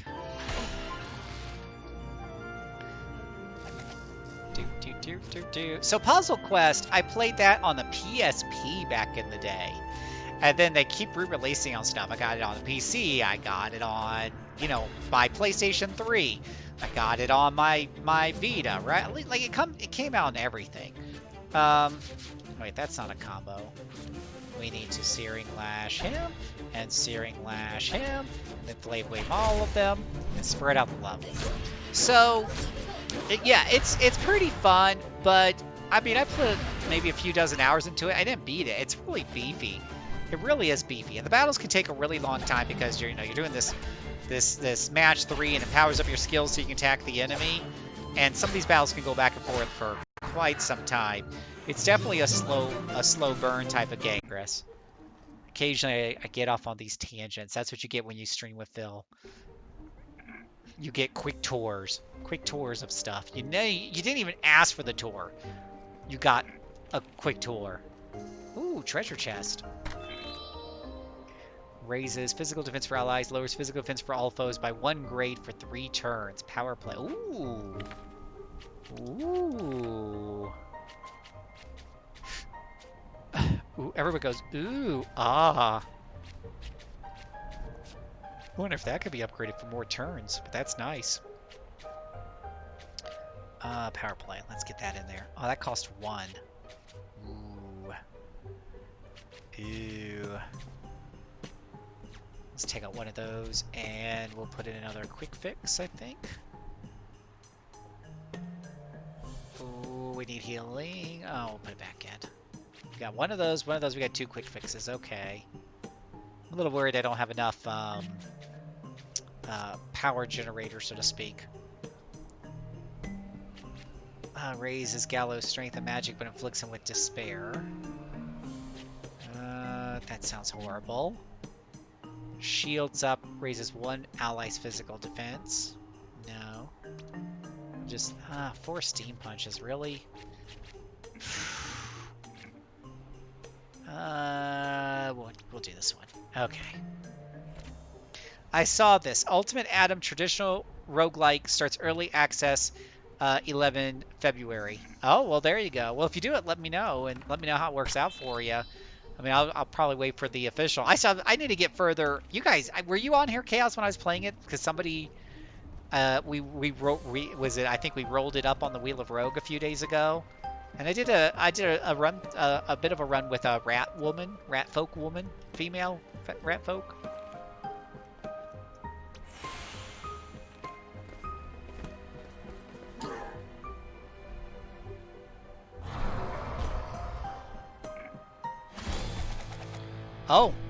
Oh, what do we got here?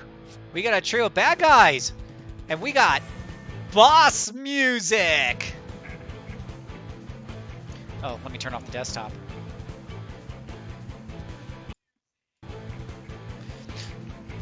Break it down. Oh yeah, It's a big, big boss time, even though it's really a bunch of smaller guys. We're singing boss music anyway. They're gonna make our day by inflicting a bunch of pain.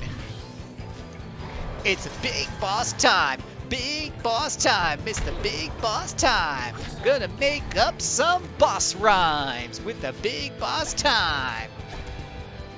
Hit 'em all with the flame wave. But don't you dare call any of them Dave. Nobody said the rhymes made much sense. We just do them because I love electric guitar. I love electric guitar! Any game that has electric guitar boss music gets an additional point right off. Just do it.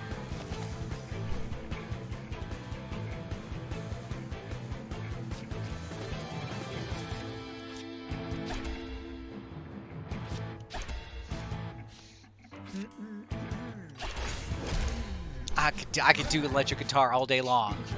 Just do it. Woo!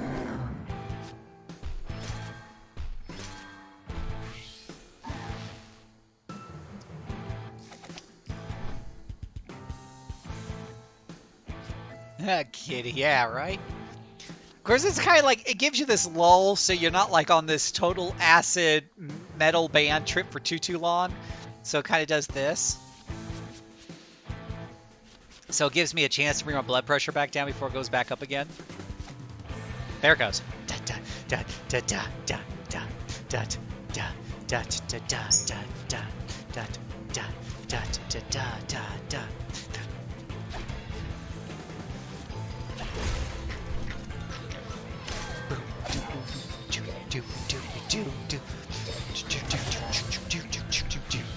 That's right, buddy. Just keep spinning your whole time, just chowing down. It's fine with me. This is, so far, going down as one of the easiest boss fights in history.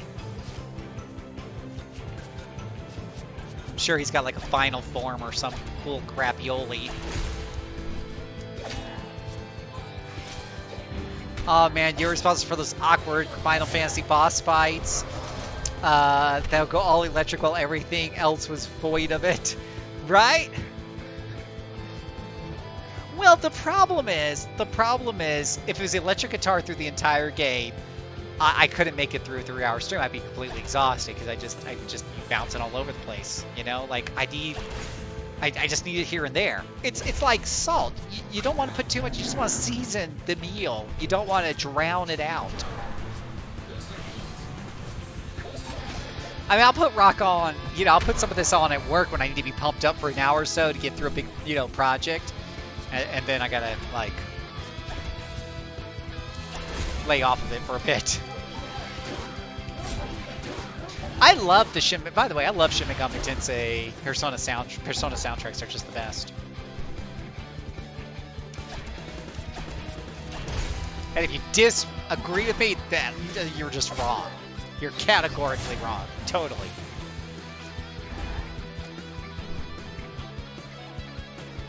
Anything. All of it. Some of it's K-pop, some of it's not. All of it. Like, they just do such a great job with that music. They have some very slow songs in there, too. And I'm not a big fan of the slow songs, the more melodramatic songs, but they're well done. They're well done. That's it? 4 minute boss fight right there. That was it. 4 minutes on the boss timer. That wasn't much of a boss fight. That was an abominable surprise. A pack of Bargus. They have adapted to colder environments. Uh-oh, wait a minute. Where did my bird go? Where did the bird go? We have a bird alert. Where did the bird go? Oh, now the cat wants to be here. The cat wants to be here, and we don't know where in the heck the bird's at. Where did the bird go? Where'd he fly off to? Oh, this is a problem. Can't have the bird just, like, going all over the place. Just, where'd he go? Here, birdie. Uh-oh. Oh, there he is. He found new ways to climb behind my monitor so he could You could crap all behind it. Okay. Oh my god. Grandia has some electric guitar in there. Well, Chaos, what do you think is the intro song for some of my shows? I'm sure you've recognized the tune in that. It's Grandia battle music. Oh, I love it. Are you kidding? A pack of Bargas. They have adapted to colder environments by, among other things, huddling and... Can we please keep moving? My ears are starting to grow icicles.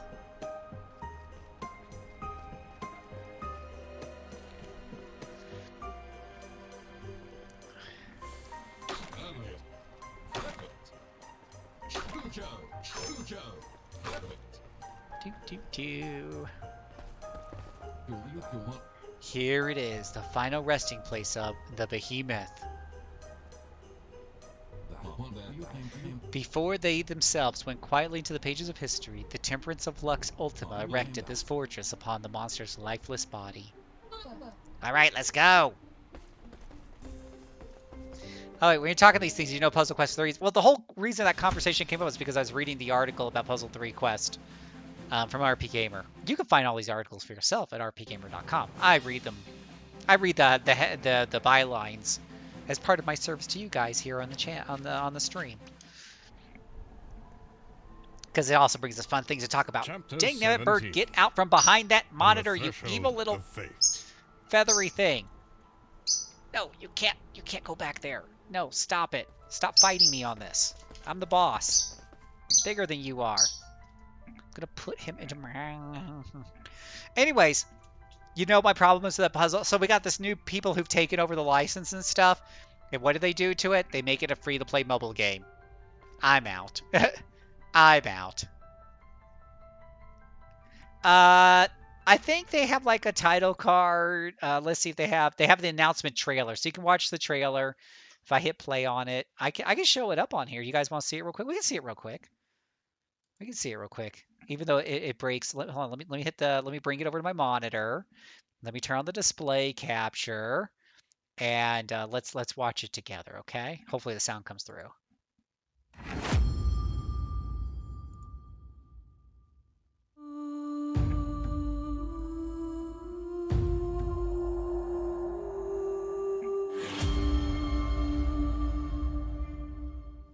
Before next winter has passed, all dragonkind will be gone.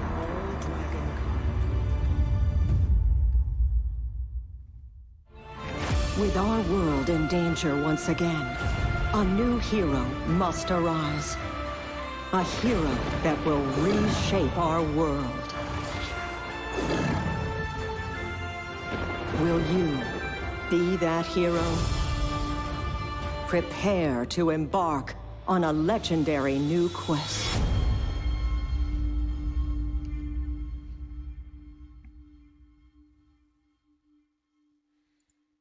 No, I won't because you're free to play.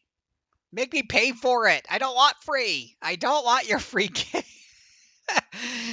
Yeah, it doesn't show. Yeah, there's an echo in the video, but I think that was part of the recording. You can go and listen to it on your own computer, or maybe I'm wrong. Maybe it was something with my mic set up. But I think it was in the video. But regardless, it doesn't interest me just because it's the free to play model, and we all know I'm personally not a fan. I've tried them before. Again, I don't knock anybody who likes those things, but I just feel like there's so many better ways to spend my time than with free to play games that are just really designed to be time sinks. And it isn't even about the money. I mean, obviously it is, but no, it's not for me. It's also about the time sinkiness of those things.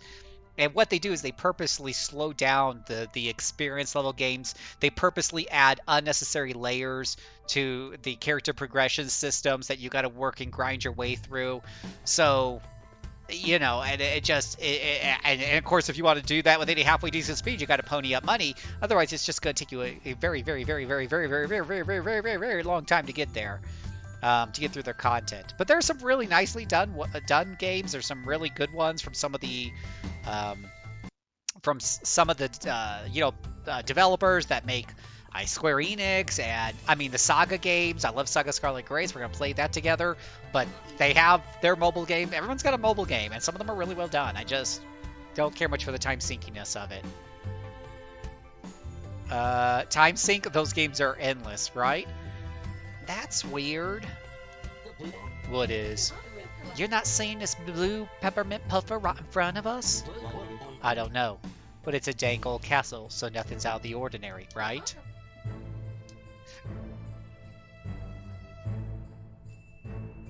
She's not worried about the mushroom. Maybe one second. I'm gonna put this bird away. So just give me 1 second. I'm just gonna put him away real quick. Talk amongst yourselves. Oh, you know what? I got. Do I have a commercial? Oh, I thought I had a commercial. Oh, don't have a commercial. Okay, no commercial. Just talk amongst yourselves.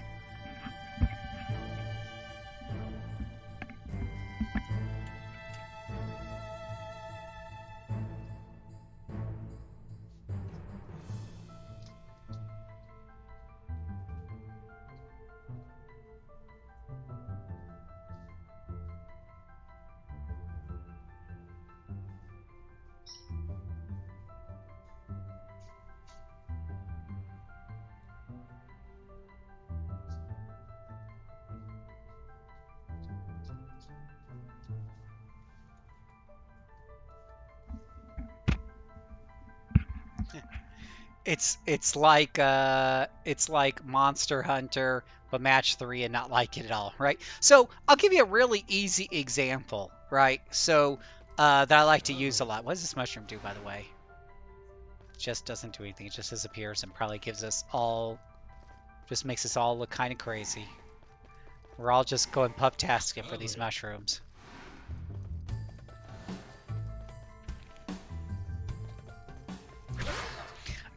So a good example is Hyrule Warriors on the Nintendo Switch.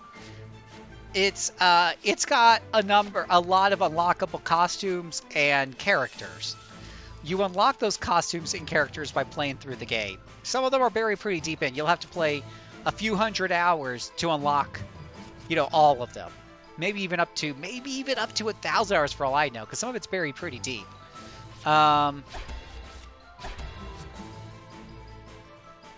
I don't need you.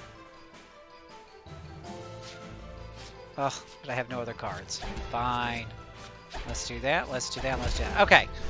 So, you might have to spend a few hundred hours. Now, and that's a game where they don't give you everything up front. You got to unlock it through gameplay. But then you have these free games where they give you less characters up front. You got more things to unlock. But then they make it to where unlocking like all the characters won't just take you hundreds of hours, it'll take you thousands of hours. It's extremely RNG dependent. See, with Zelda, Hyrule Warriors, you know exactly how to unlock those characters and outfits. There's no RNG to it. Monster Hunter, when it comes to hunting the monsters for your outfits, there's some RNG to it. Generally speaking, in the newer games anyways, the RNG is somewhat reasonable. But in those pay-to-win games, the RNG is very much, of course, not in your favor to get the really cool stuff. Because, of course, they want you to buy. And half the time, you don't even get to buy the character you want. You're just going to buy a chance to get them. It's just, in my opinion, it's predatory. And, it's interesting. I often say this is, I don't have children. But, of course, I was a kid once and I had parents.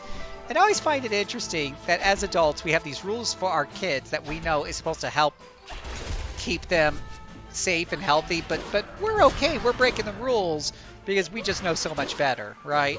So one of those things is you put your kids to bed on time, but as adults, we're just like, screw the bedtime, and then we wonder why we're so tired the next day and not functioning well. But one of for if I had a kid, there is no way I would ever let them play a free-to-play gacha game. And the reason why is we know scientifically that gambling mechanics, even fake ones within games, kick in the dopamine effect and become addictive, right? And you better bet your butterball, you better believe that the game developers know this as well. Gambling, in all of its forms, is extremely addictive, especially on impressionable little young minds. But just because you're an adult doesn't mean you're immune to that either. So that's, that's my problem with playing, gotcha games and whatever have you on my cell phone or on the computer or wherever they may be, where there's a lot of chest and opening up of chest and progressions based on chest and open up. It's just understand that there is, there's a mental dependency. And even if the game seemingly is super innocent and, doesn't have the microtransactions in there, but has a lot of loot boxes as you work your way through, whatever have you, you need to understand that it can still cause your brain to start forming those pathways in that direction. So for me personally, and I don't mean to sound like I'm on my soapbox here, but for me personally, I believe in having some hard lines in the sand about what I'm willing to engage in with a game and stay away from those things that could possibly, I'm embarrassed to say, but I've had family members get into real big trouble with gambling, tear apart their families, tear apart their marriages, things like that. So I don't want to be that guy, and I don't think I'm so much better than those relatives to think that I could kind of do some gambling here and there, do some fantasy football, do some whatever, and that I'll never let it get, if you're going to do it, I don't judge you, but make sure, at the very least, put some hard lines in the sand of like, I will never do X, Y, Z, just, do something, draw some boundaries, because that stuff is, whew. And for me, gotcha games is an easy boundary to have in my life, because I just kind of hate the fact that they just do that stuff anyways to kids.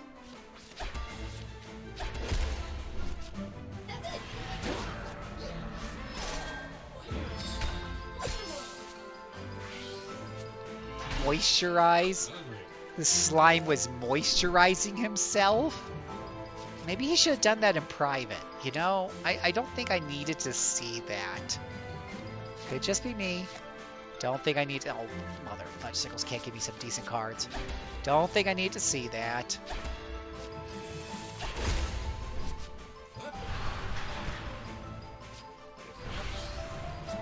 There's a reason why, if you guys didn't know this, I had read this a while back, so maybe it's no longer true, but it certainly didn't surprise me.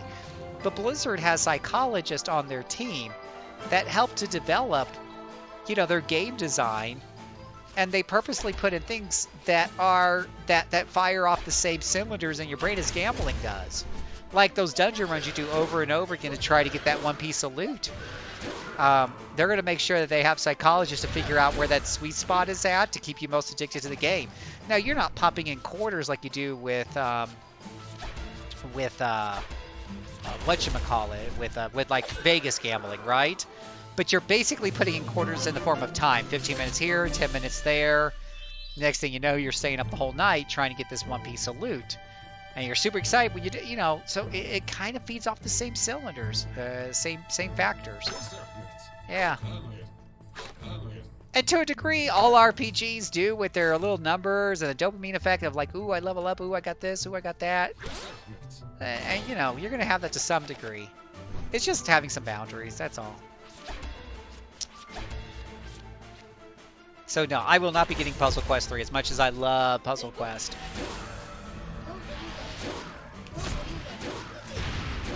Oh, going back to the, what was it called we were talking about? Ultimate Atom. So yeah, Chaos, it came up on the Wheel of Rogue, and I played a rat person, and it is pretty old school. It is definitely an old school traditional roguelike. And I really want to... Ooh, I also need to heal. Let's do this first, because I really want to do this Flame Wave.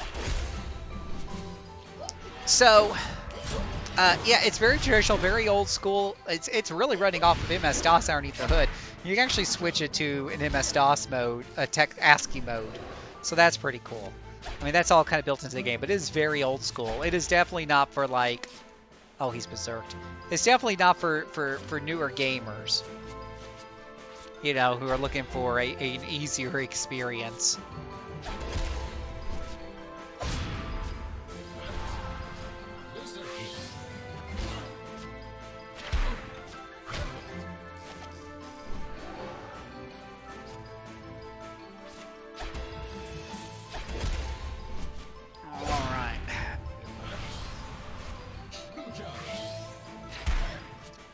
those guys, how they're little pots of lightning. Took me a little while to figure out that they're little pots of lightning. So they're immune to lightning attacks.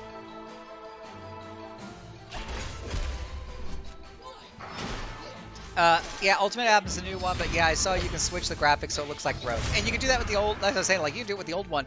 And in fact, I accidentally pressed this one button that made all of my menus and everything back to just regular ASCII menus.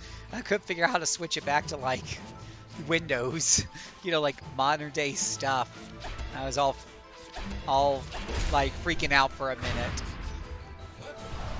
I mean, it's definitely, I mean, they've been building that game since what, the late 80s? It's a DOS-driven game underneath the hood.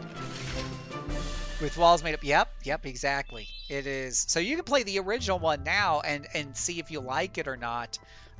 If you like the original Rogue, if you like Ogbon, if you like Zogbond, if you like NetHack, that type of thing. I think you're gonna enjoy Ultimate Adam. I mean, it just looks like they're pretty much doing more of the same. I mean, other than some of the graphical differences that they're working on, which I'm not, you know, it's okay. I don't know what else they're going to do to actually change up.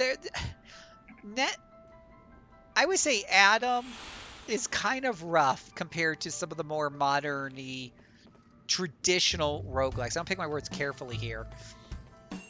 Ooh. Can we get new weapon? Oh, look at that, new weapons.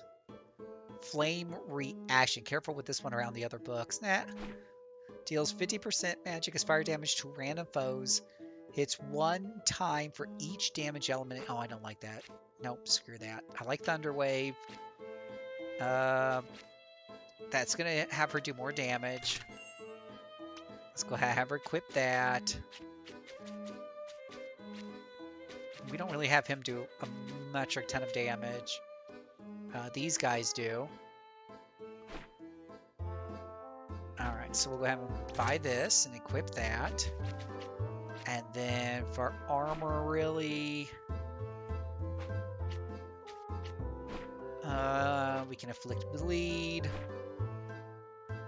I kind of like this one. Let's go ahead and equip that, and now we're out of money.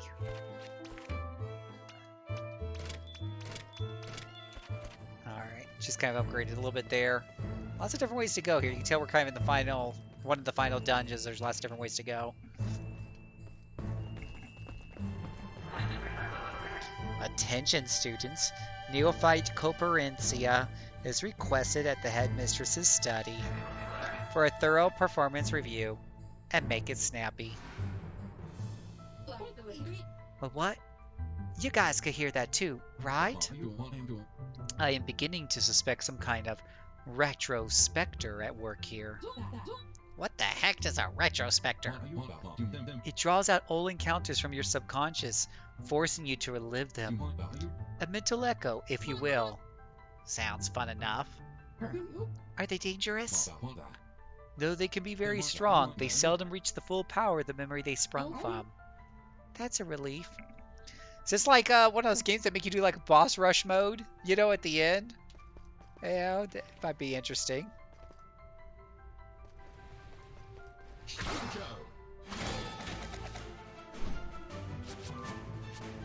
Might be interesting.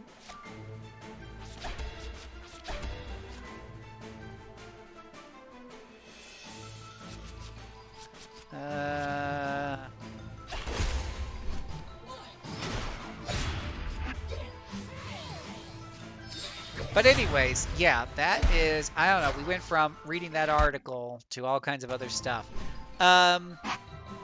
Over at rpgamer.com, we have a roundup of all the things that came out this week. Might go over that, maybe not. We'll see. Let's kick this guy's butt first.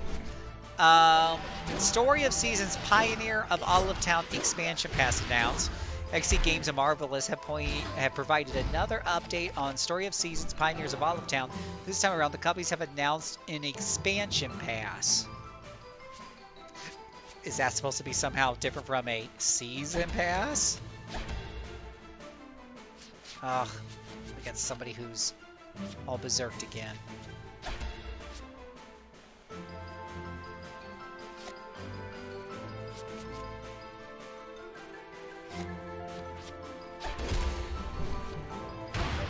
I think traditionalist roguelikes are a bit intense for me, or at least the ones I've seen, like Dwarf Fortunes and Cave of Could. Yeah, and that's, I will say, like, especially if you saw me play Adam, and I think the same thing looking at Ultimate Adam. It's just, Adam, when you look at it, looks like a more modern game, but really, it's just, it really is a very, very traditional roguelike game underneath the hood. I mean, if you want a tough experience, like if I had a friend and he's looking for a tough traditional roguelike experience, I'm going to probably recommend, and he's kind of new to it all, I'm going to recommend something like Shiren the Wanderer. I might introduce Crown Chick first, a little bit easier, but, you know, Shiren the Wanderer is very tough. Or Chocobo's Mystery Dungeon, Everybody's Buddy, isn't quite as tough, but they're both kind of cut from the same cloth. But they're both tough in areas, very tough. You got to, you know, you really got to understand the rogue formulas. They're both very traditional roguelikes, but at least they use regular controller buttons, and they're, you know, the hardest thing is figuring out the game mechanics, not figuring out how do I pick up and equip a sword. What's the shortcut key for XYZ? What's the deal with memorizing magic? I was diving into the manual during the gameplay, because I couldn't figure out certain things, like just how to scribe spells and things like that. Because it's not intuitive. You don't really have that problem with more modern games, even if they're just as tough. But the toughness comes in how they're balanced, not in the fact that they're very old school and use keyboard shortcuts and have gaming systems that feel like they're from the 1980s. You know, so let me see. I'm trying to treasure chest. Mystic Gift raises Terra's arcane damage by 1 grade and transforms their physical damage into arcane damage for 3 turns. Ooh, I feel like you could do something with that.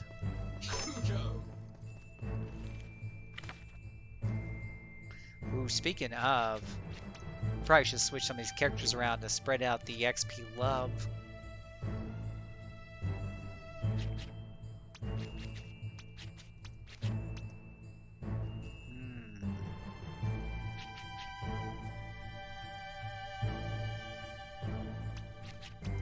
Let's try that, I think. Or that. And we could heal him up a tiny bit.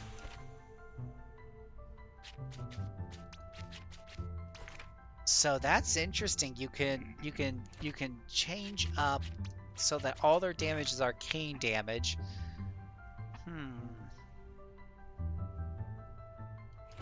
Interesting.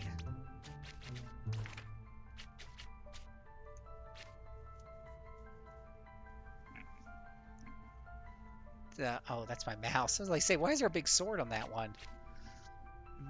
This one's a 2. So what if we focused a little bit more on that then?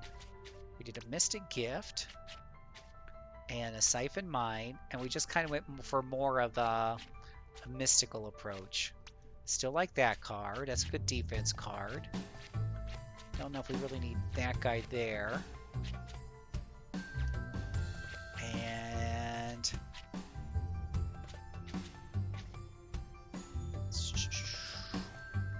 they really don't have a lot of good one-cost cards. Lowers 1 foe's frost and physical defense. Can help with other party members. That's a 2-cost, but no really good 1-cost cards. Alright, I hope that doesn't make the deck too expensive.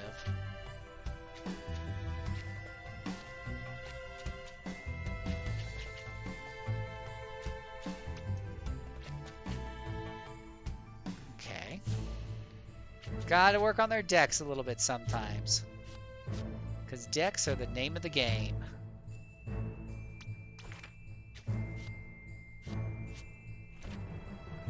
I sometimes end up spending more time making decks than actually playing the game.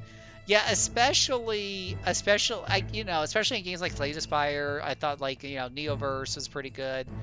I don't know about this one, but yeah, it's starting to get to the point where some of these strategies are kind of interesting. But I I don't like the dynamic of 3 different sort of mini decks that you're forming together into one deck, and that's a little much for me. But if you play Ferraria, that's another good one to make some decks in. If you've not played that one, that's an excellent game. According to our decree, students with crushes on their teachers are advised not to wear their hearts on their sleeves. Hey, quit screwing around, you. Relax, it's probably just one of those retroscopes again. That is not the correct. Our dealings were professional, intellectual, and strictly platonic. Righto.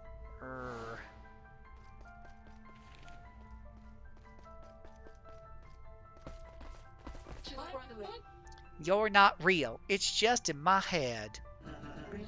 Is that how you speak to the headmistress? I think a little detention is well overdue. We can see it too. You show that bird. You do know this is just a retrospector that... Charge! Ooh, ooh, ooh, ooh, ooh. So it's a boss, but it's a shadow of a boss, but I still think that qualifies as a boss. I do. Let's put on the boss timer. Oh, you know what? I totally forgot. She has some nasty abilities too.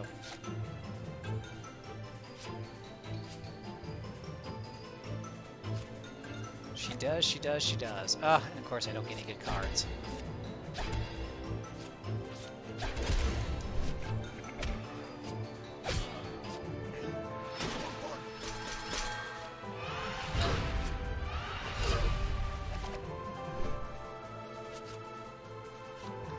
Let's see what we got here. Expose, lowers stuff. Siphon off her mind. Chop her into bits.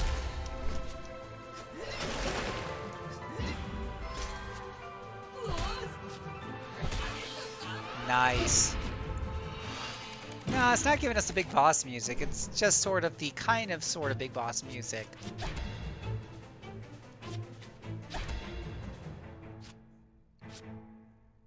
Ooh, I want that card.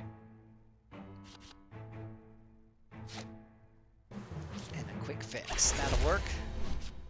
Yeah, this is the mage boss that we had problems. Yes, this is the one. She is definitely the one. This is a shadow version of her. She has shenanigans. Boy, does she have shenanigans. Alright, there is my mystic gift that I was looking for. That's going to change all of my damage into magical damage. And then we're just gonna really open her up. Feel the Oh, the pain and damage! Oh my gosh, that was 4,000 points of damage! Oh, I forgot about her equalizer move. But you know what? I don't care because that was glorious. That was beautiful. That brought a tear to my eye. Oh boy. That was whew.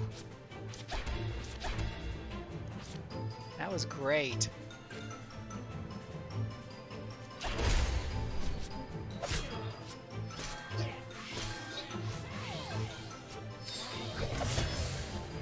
Oh, but now she's immune to... She's doing that immunity thing again. I think that means she's immune to physical damage. I'm not 100% sure.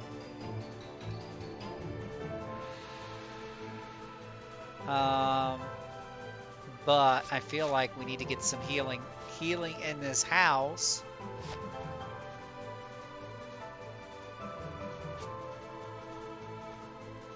Huh.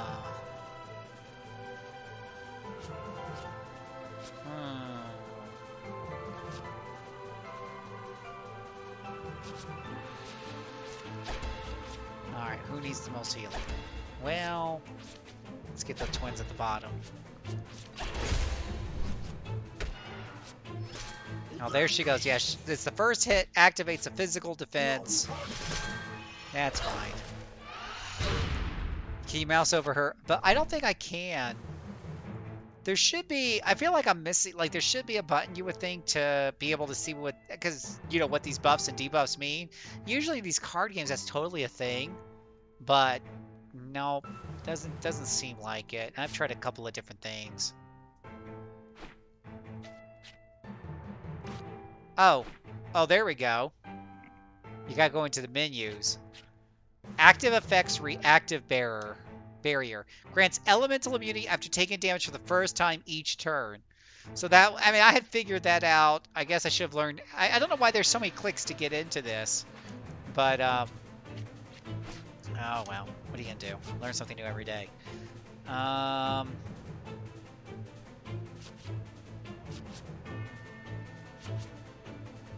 gonna raise everyone's defense, lower her defense, and ooh, can we get something better? No, we can't.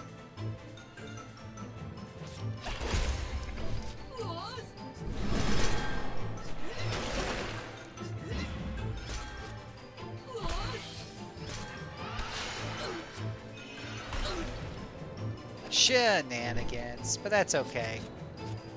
I think we got a better read on her this time. Ooh, overpower, encourage bravado. Okay, so we're gonna bravado ourselves. We're going to encourage him, and then we're gonna totally open up a can of whoop butt on her.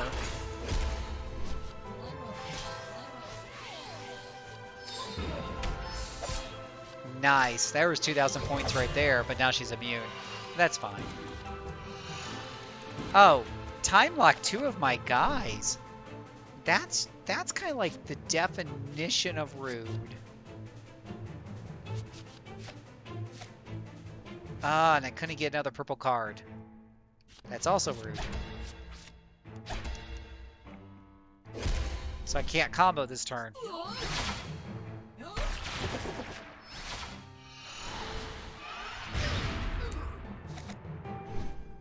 Oh, now I get 2 more purple cards. Pain in the butt.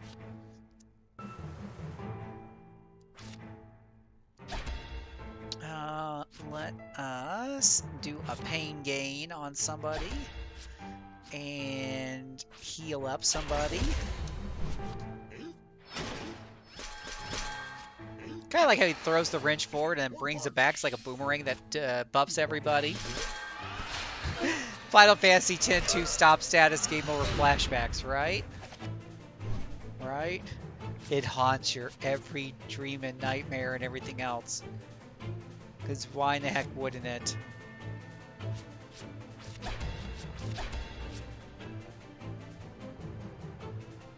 Ooh.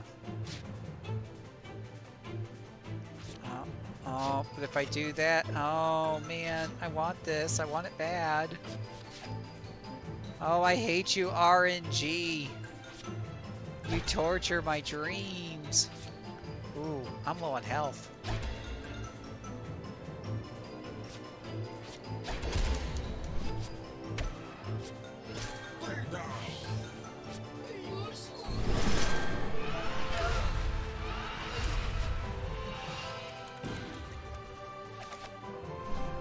Oh, you've got to be kidding me. So I finally get some healing, but he's frozen in time.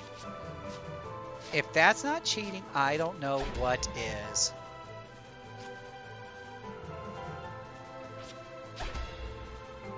Ugh. I hate this woman.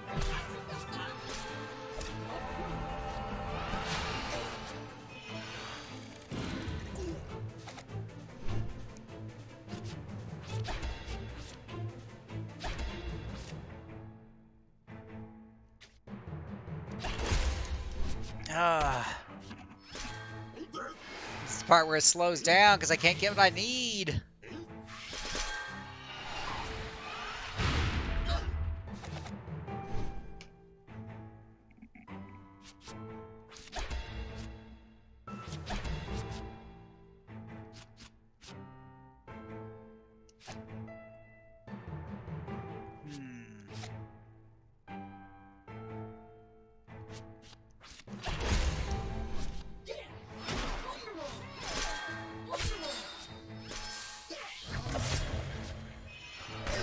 Ouch. Ouch! You mother fudgesicle, you're so wrong!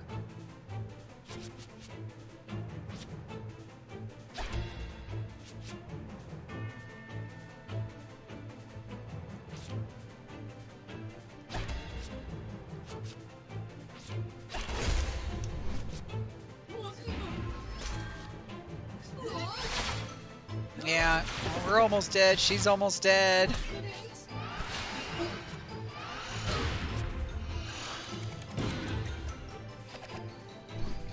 Everybody's almost dead.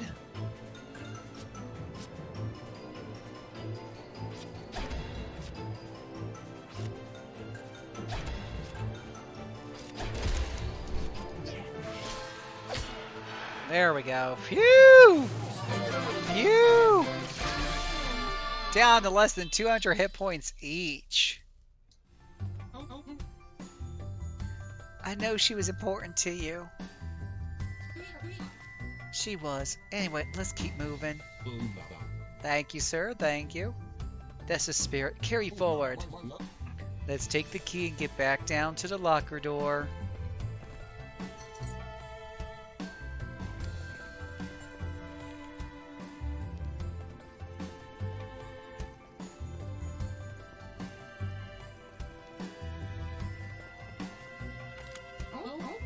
One more.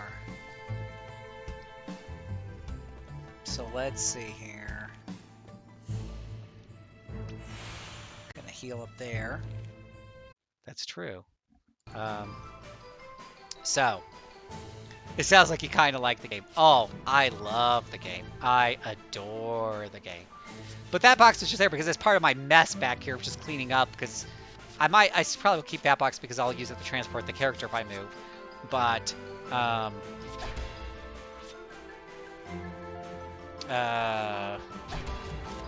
but there's a lot of things I'm getting rid of, so yeah, back to getting slapped by a dragon. Whoa, Phil, my Monster Hunter character has an actual name compared to all the NPCs. So much character. I know, I love my Monster Hunter characters too, and they all have a story to tell. They really do. And see, because I'm using all magic cards, I'm not doing as much damage as I could be against these other guys. But to sit there and switch out for these random encounters and switch back for that bloody dragon, it's just, it seems kind of ridiculous. It really does.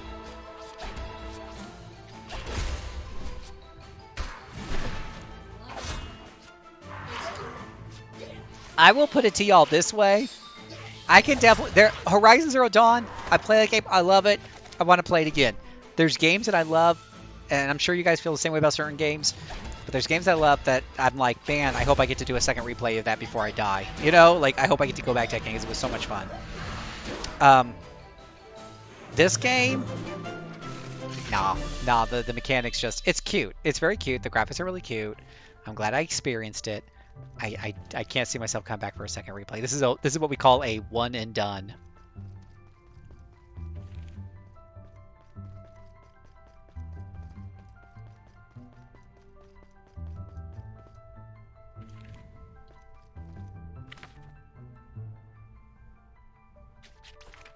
You know what? Let's go in with full hit points just to be on the safe side. Yes, dragon, blah blah blah blah blah blah blah blah blah. Frickin' cheaty dragon's what it is. Just call it for what it is. Cheaty dragon. It tries to make me feel better with the rock and roll. It knows I like the rock and roll music.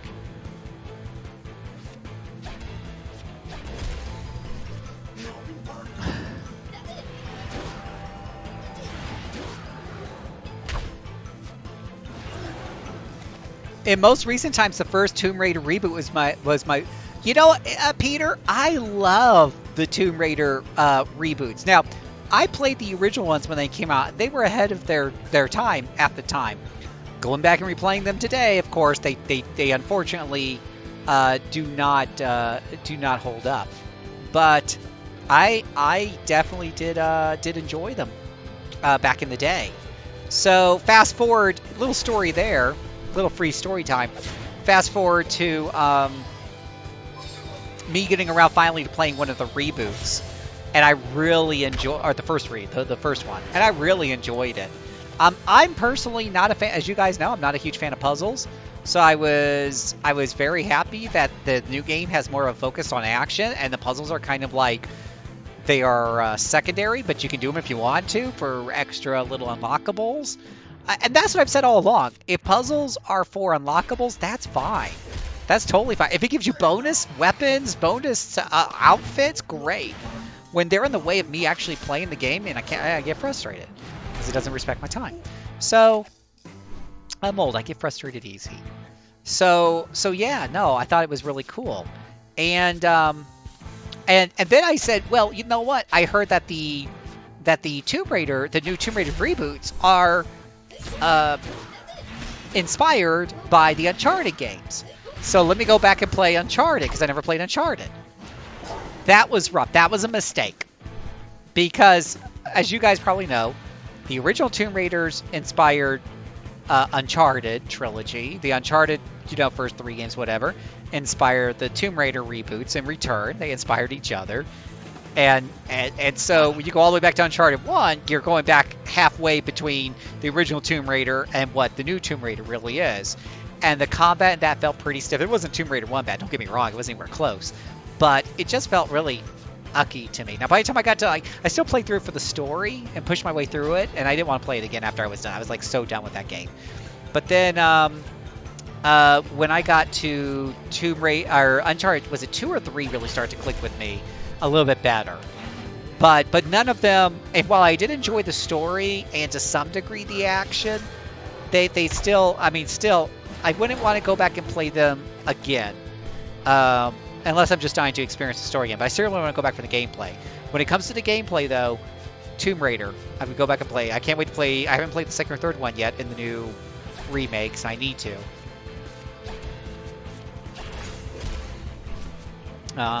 Let's see. I think we're doing a little better this time. I like how he's on fire, and he's still on fire.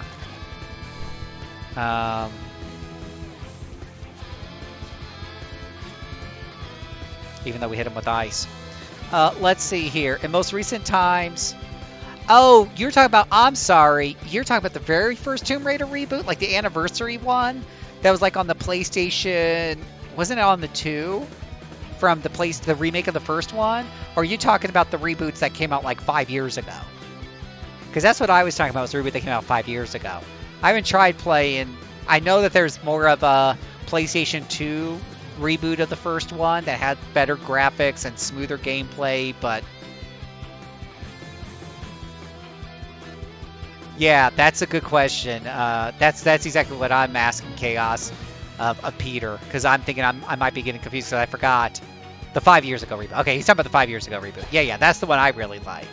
And playing it, one of the things I really love, by the way, guys, one of the things I really love. So I love long hair. Okay, I even hated cutting my hair recently. I love long hair. I love the way long hair looks. And usually that's on your lady characters in most games, but few games get it right. Because in old games, they couldn't do the hair right.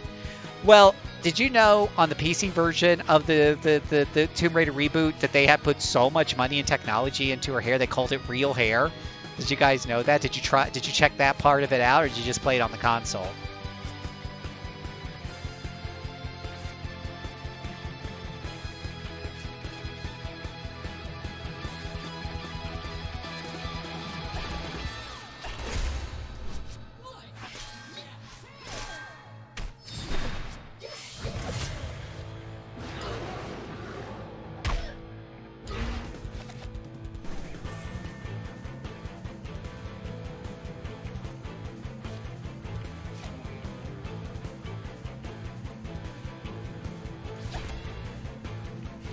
While I'm trying to figure out what to do with my turn here and hoping this guy doesn't die. Yeah, so you knew about the hair tech. And I tell you, even on my older computer, I could activate that real hair. And when it looks, sometimes it still floats a bit. Sometimes it's doesn't act just right. But when it works really well, it works really well. And it looks awesome.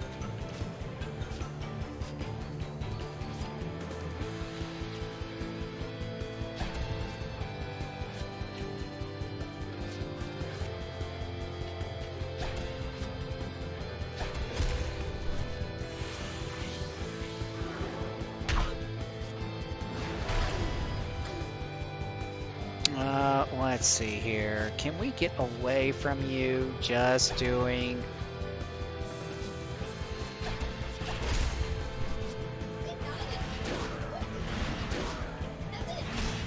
go.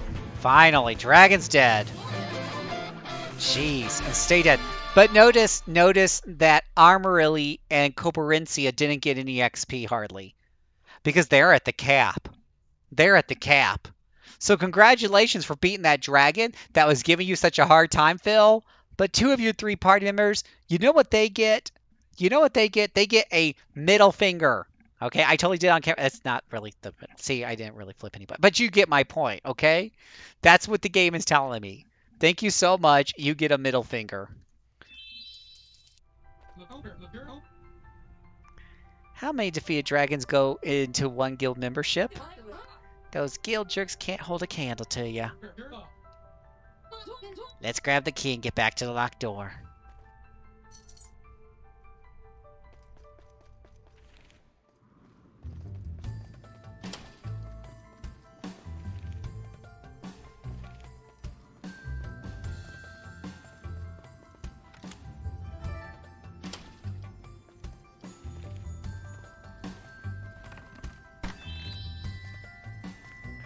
Shuffle 3 calculated cards into your deck once per battle. What's it? Calculate strike cards. Yeah, you've been rewarded with the ability to go. So, anyways, yeah, well, supposedly it's saved. It said saving game. See, like, you see the word saving screen on the top of the game, like, anytime I walk into a new room. I mean, it's almost all the time, except for that trip to the dragon. All right, I definitely got to call it a night here, though. We're definitely pushing overtime. So, let's see here. So I want to finish this game, and I want to start out next week fresh. I was kind of hoping to have it done by today, but it looks like it's pushing because the game doesn't respect my time. It makes me do stupid stuff. So what I will probably do is finish this over the next 3 days. I don't know if there's a day or time that works better for you guys or whatever have you, if there's a particular day or time you want me to be on. But tomorrow I'm actually off work, so I could do it during the day before Herfrog gets on. I can't do it at night because I usually by the way, we have Monster Hunter Generations Ultimate group over at our Discord. We have a Monster Hunter channel, and we have a group gaming channel, and we do that every Friday night. We're doing Monster Hunter Ultimate until Monster Hunter Reset comes out. But then Saturday and Sunday are also pretty open outside of the errands that I run. So expect me to just kind of come on here and knock the rest of this out. If you're interested in seeing the ending and maybe watching me suffer more, because I'm sure that the final boss is somehow even going to have more shenanigans that'll certain to raise my blood pressure. So if you want to see me blow a gasket, just keep in touch in our Discord channel and stuff, and we'll stay communicating. But thank you guys, Peter, Chaos, Muncappy. You guys keep me from losing my sanity with this, and if I wasn't already this close to the end, I might have just quit it just because design, and stuff. But streaming it means I tend to stick with games longer than I probably would if I was playing solo. Might as well finish this off so I can make a full Let's Play and get it up on YouTube for people to watch. I may cut out the parts where, I died over and over again. A little quick editing makes everything look better. It's great. Makes me look like I'm so good at these games. You guys are the only ones who know the truth.